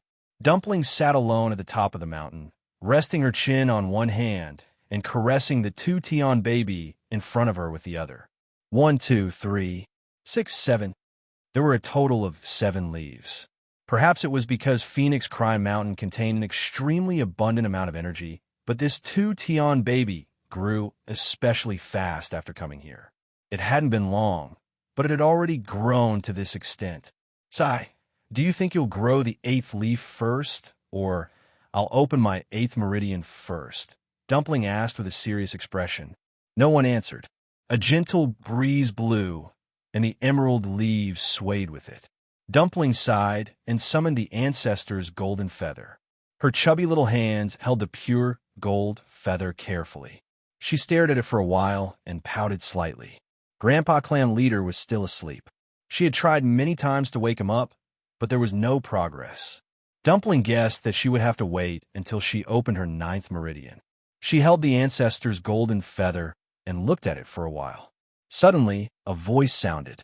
Her heart skipped a beat, and she immediately put away the ancestor's golden feather, stood up, and looked at the person who came.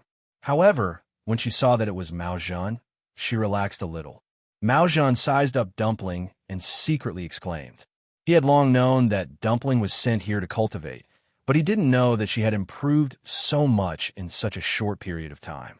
The aura on her body was many times stronger than when he first met her. Grandpa Mao Zhan, Dumpling called out crisply. She knew that Mao Zhan had already been at Fengming Mountain for more than half a month, but because he had only been walking around nearby and did not go up the mountain, the two of them did not meet. Today was the first time they officially met. This call made Mao Zhan's heart burst with joy. Although Dumpling was from the Crimson Gold Sky Phoenix clan, her soft and cute appearance was too lethal.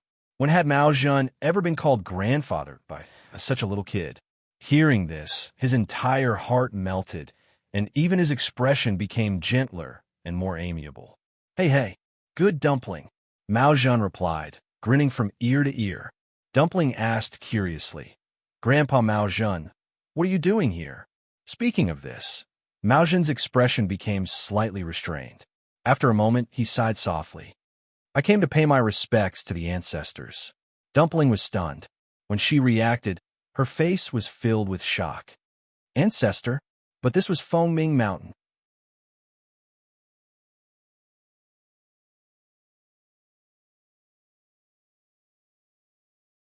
Chapter 24:19.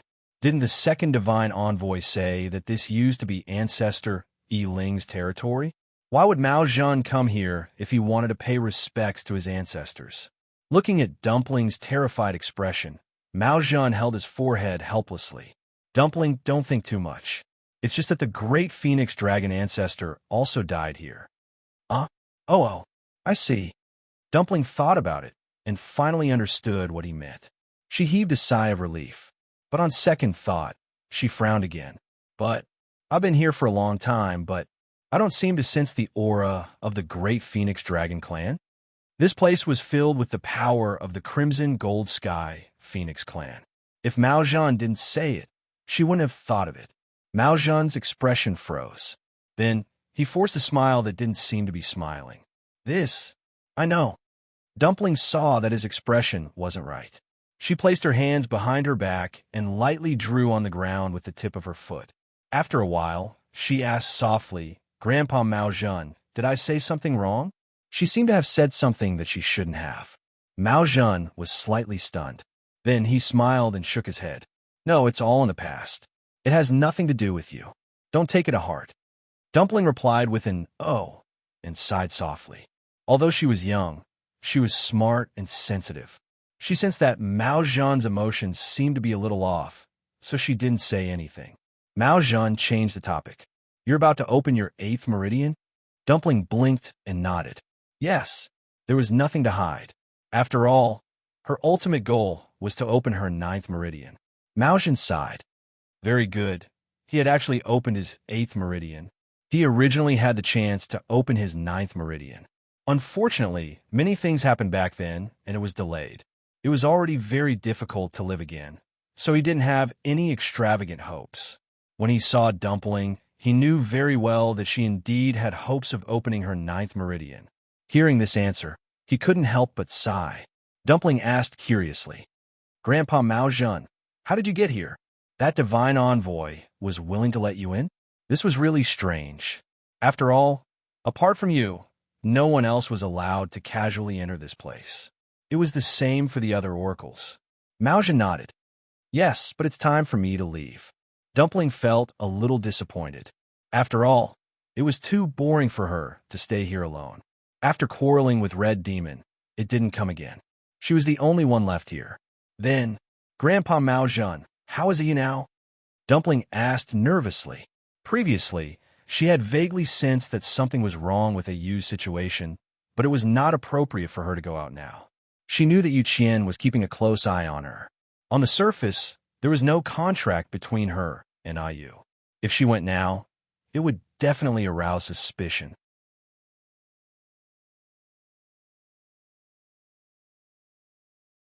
Mao Zhen was stunned. "I haven't seen her in a while, but it should be pretty good, right?" She had entered the illusory God Palace.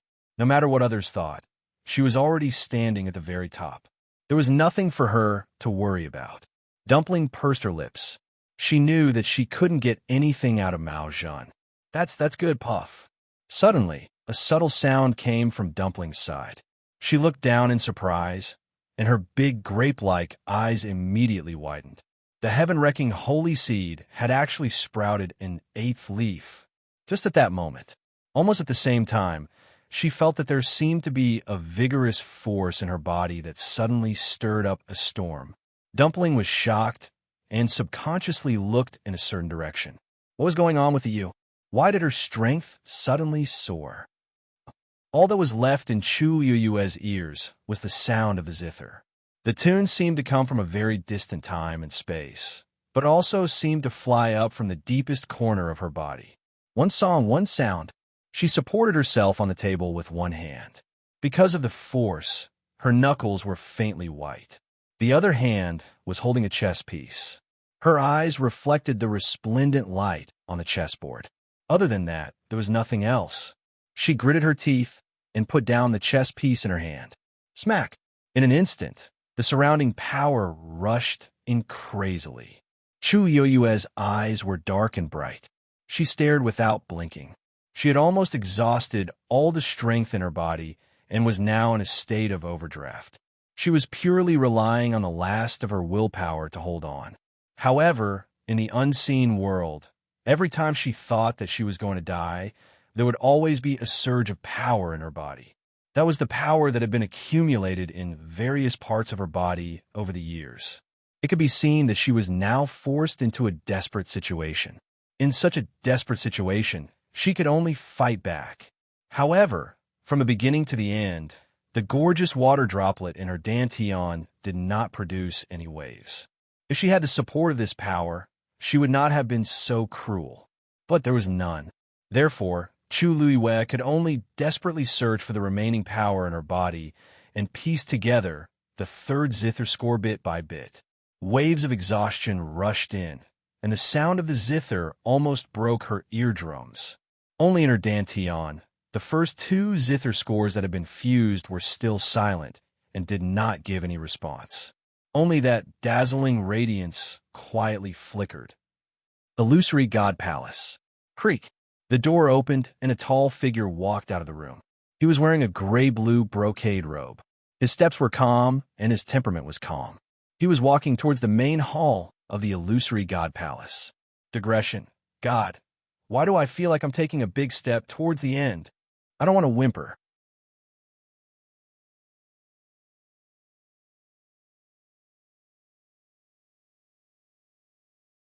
Chapter 24:20. It was quiet all around. Only a gentle breeze blew, lifting up the corner of his clothes. His eyes were calm and indifferent. No emotions could be seen. Soon, he arrived in front of the main hall and stood still. In front of him, there were 9 flights of stairs. He lifted his foot and went up. When he arrived in front of the main hall, a heavy pressure shrouded him. He pushed the door open and entered. He stopped in the middle of the hall, held his breath, and bowed his head. First messenger, Mu Qinghe greets the Divine Master. There was no one in the hall. Countless lights on the surrounding walls flickered. After a long time, a low and hoarse voice finally sounded from the hall. "The gate of heaven close," Mu Qinghe said respectfully. "Yes, Divine Master." After that, he turned around and went outside the hall again. But this time, a heavy and majestic bronze bell appeared in the air in front of the main hall of the palace of the illusory god. He came in front of the bronze bell. An array of divine power flew out and hit it hard. Dong! The boundless and distant sound of the bell reverberated throughout the world. At this moment, all the creatures in every corner of the palace of the illusory god heard the sound of the bell. Her mountain.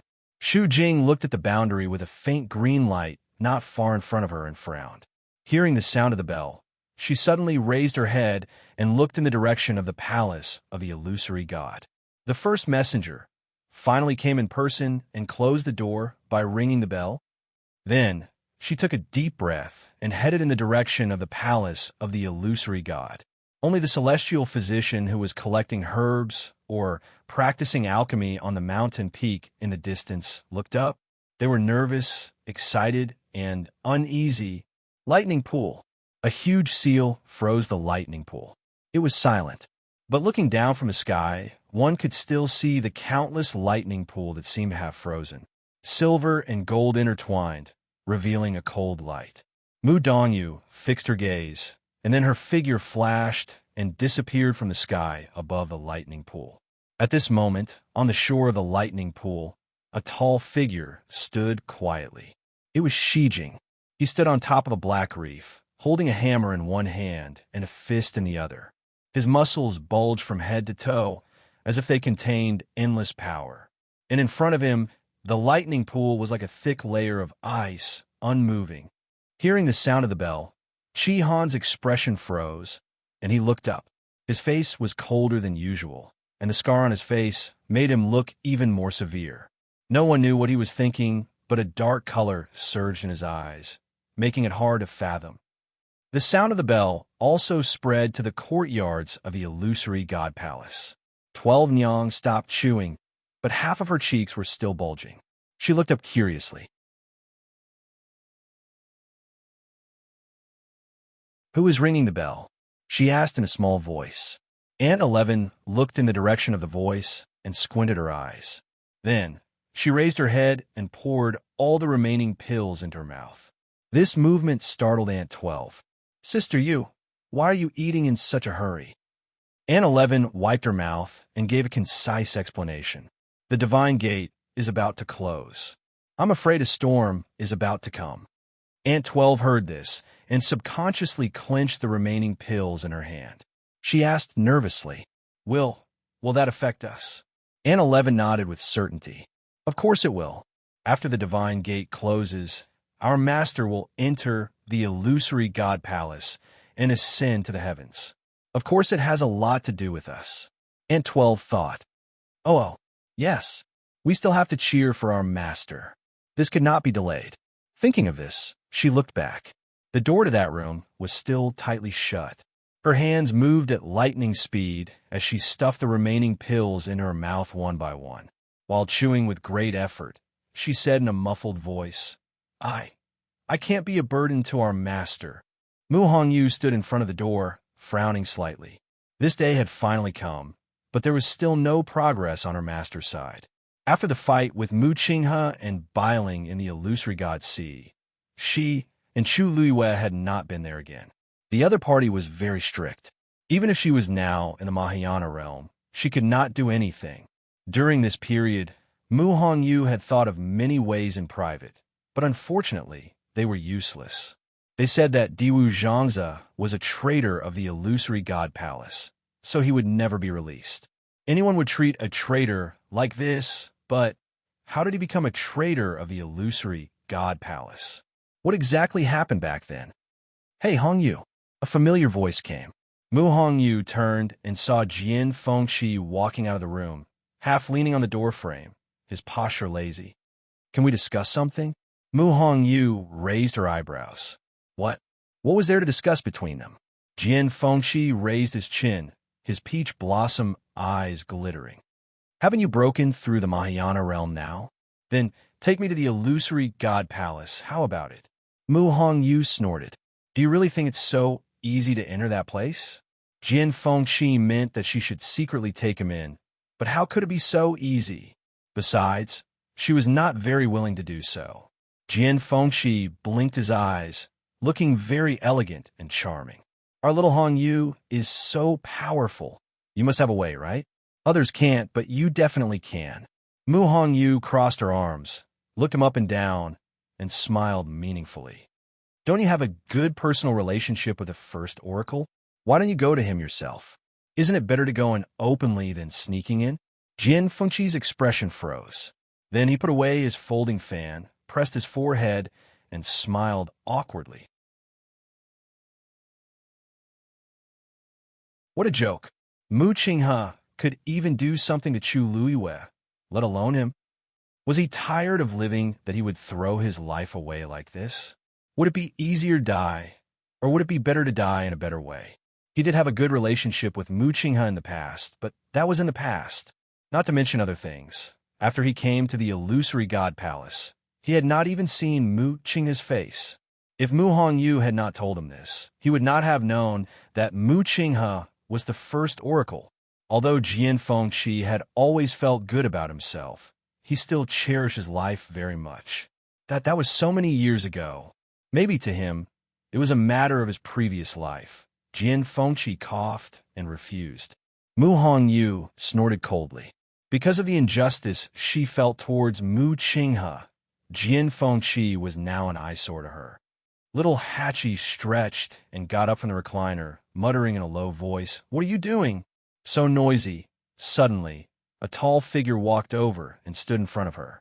The tall figure cast a shadow that instantly enveloped her. Her beautiful eyes narrowed slightly, and her mind was still in a daze. "Brother Yanqing?"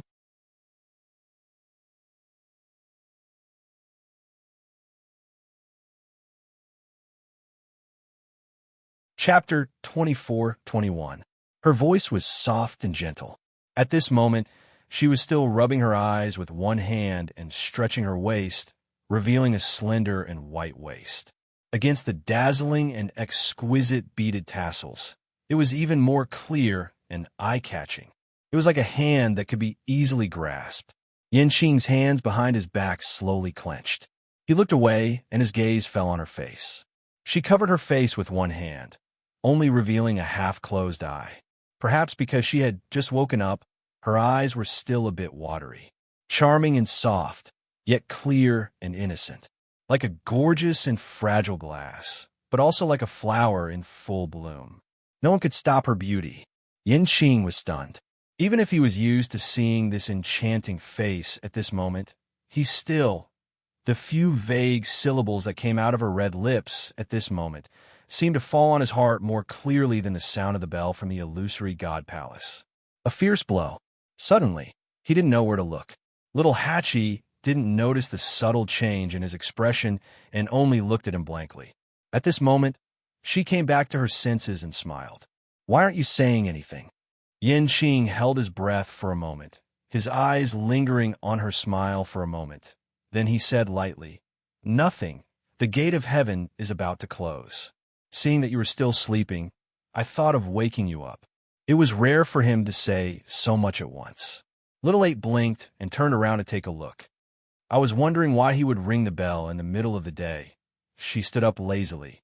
Although she wasn't interested in these things, she knew very well that the closing of the gate of heaven meant that countless cultivators in the illusory god palace would try to ascend to the heavens and become gods. It would be very lively. She still wanted to see this. Yanqing was originally standing in front of the recliner. When little Hachi stood up, the distance between the two was instantly shortened. A warm and fragrant wind blew over. It was the smell of her body. Yanqing calmly took a step back. Little Hachi glanced at him and secretly laughed. "Lord Yanqing, are you so afraid of me?" When she came back to her senses, she realized that she was still in her own courtyard, so she naturally reverted to how she addressed him. Yanqing's eyes drooped slightly, and her voice was cold. Little Hachi misunderstood. The rest of his words suddenly stopped. A soft, boneless hand had already landed on his shoulder and gently patted him. I was just joking. Yanqing Darren is upright and outspoken. It's not the first time this miss knows that she has restrained herself and returned to etiquette. Little Hachi smiled at him. Thanks. Yanqing pursed her lips. However, Little 8 quickly retracted his hand and walked towards An 11 and the others while holding the corner of his skirt.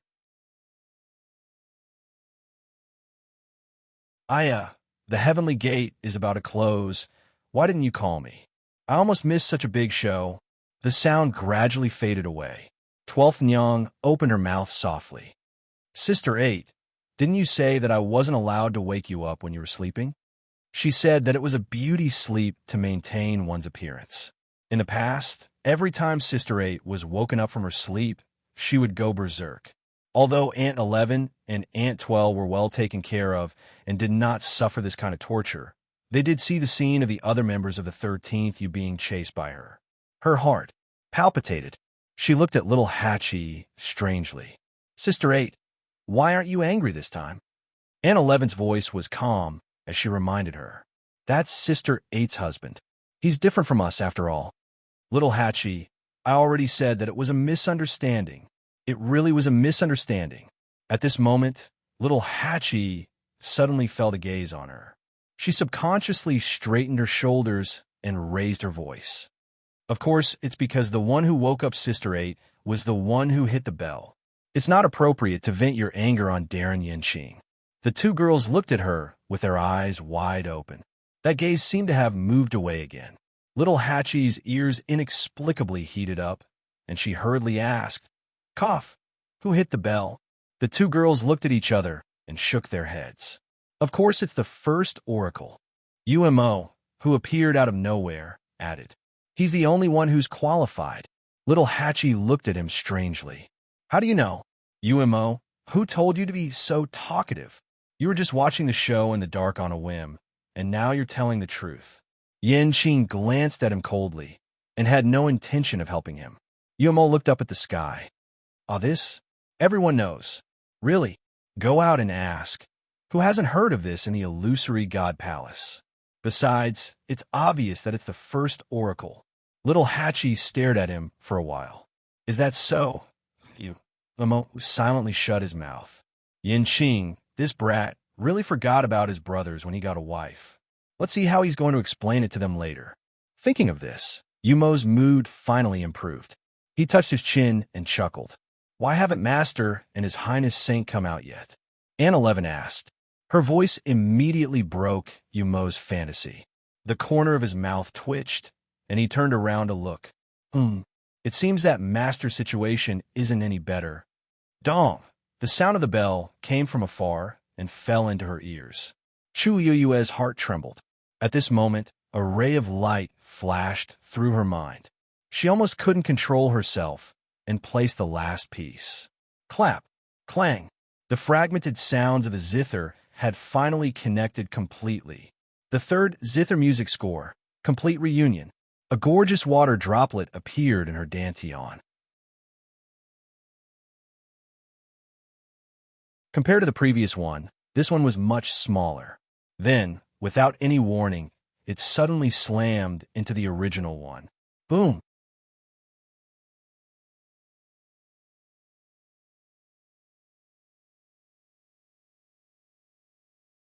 Chapter 24-22. Chu Yue's mind buzzed, and she momentarily blanked out. However, she soon realized that the situation was different from what she had expected. Following this incomparably violent collision, the water droplet from before was suddenly split into two. The three water droplets that shone brilliantly were suspended in the air, facing each other. The third zither score did not merge with the first two. It was even dismantled. Chu Yue was stunned. Suddenly, there was a fluctuation of energy in front of her. She looked up and saw that Rong Xiu had also raised his hand and placed the last chess piece. The black chess piece slashed down like a sharp blade. It completely cut off the reddish-gold chess piece's escape route. This round had finally come to an end. There was no doubt that Chu Yue's side was completely defeated. Rong Xiu's power was too strong and almost completely destroyed her chess piece. She exhaled softly and looked at the chess game for a while. Then, the corners of her lips curled up. A faint trace of blood was still faintly visible. I lost. Although she had said this many times, it was different this time. She lost. Very happily. So this is your real strength, she murmured softly and looked up. Her dark eyes shone with a faint light that was dazzling. All these years, she had been trying to figure out Rong Xiu's strength, but it was hard to guess. Today, she finally understood. Moreover, she knew very well that Rong Xiu's purpose in this game of chess was to help her merge the third zither score. She tried and found that the 3 water droplets could no longer merge. In other words, there was indeed a complete zither score in her body. However, it was divided into 3 parts, and they could not merge with each other. After a few tries, Chu Luiyue found that the water droplets did not move. Thus, she did not force it. Anyway, the third part had been sorted out. All she needed was an opportunity to officially merge them. She looked out of the window and laughed. The bell, looks like the gate of heaven is really closing. Shall we go together? Rong Xiu waved his sleeve, and the chessboard between the two disappeared quietly. He finally got up and walked over. Chu Luiyue looked at him strangely. Why? Rong Xiu came to her and bent down slightly. He grabbed her slender waist with his long arm and pulled her into his arms. Now, she had no strength in her body. Even moving a finger was extremely strenuous. Previously, she was barely holding on with her willpower. Now that Rong Xiu came, she instantly lost all her strength and fell into his arms. Before she could react, she felt her chin being pinched by a strong hand. She was forced to raise her head, and his kiss had already covered the sky and earth. He hugged her very tightly, as if he wanted to crush her and melt her into his flesh and blood. It was the same with his kiss. It was as if there was a trace of almost uncontrollable madness. The taste of blood in his mouth caused him to tighten his grip. Then, he moved the hand that was holding her chin down and held her hand. Her slightly curled hand was effortlessly stretched open by him.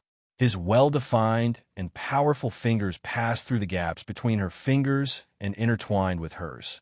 Then, Chu Luiyue felt a warm and powerful force enter her body through her palm.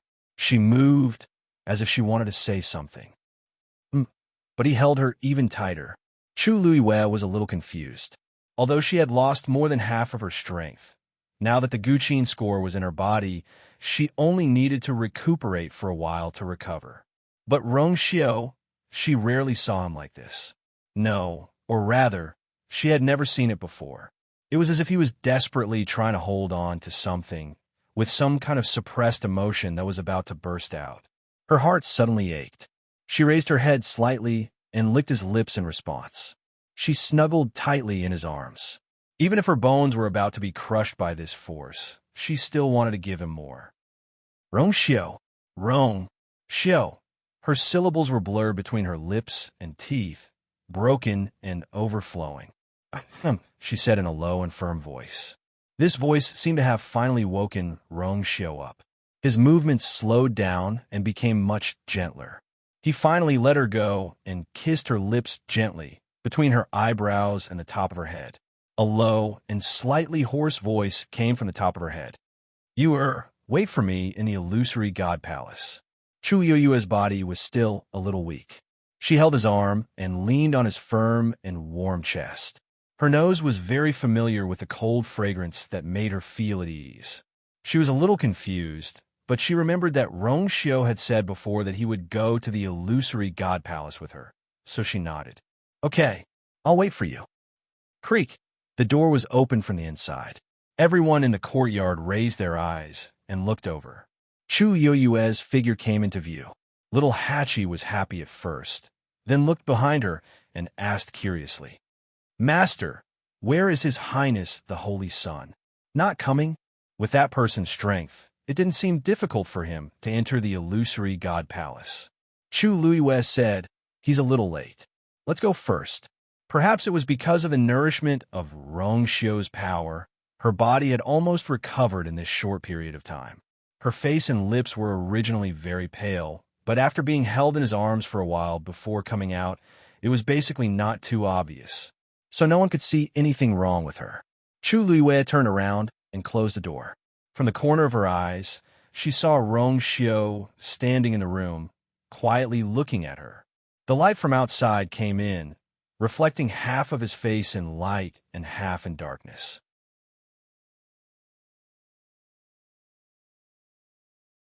Half was immersed in the bright light, half was immersed in the cold, like the intersection of light and darkness. Untouchable. Digression. 6 o'clock that you're tuning in to the Romance Rendezvous YouTube channel. We're so grateful for your support, and don't forget to subscribe to join us on this incredible journey through captivating stories. Your generosity through donations truly makes a world of difference, as it's the primary source of revenue that allows me to expand and enhance this channel for you. Thank you from the bottom of my heart for being a part of this adventure.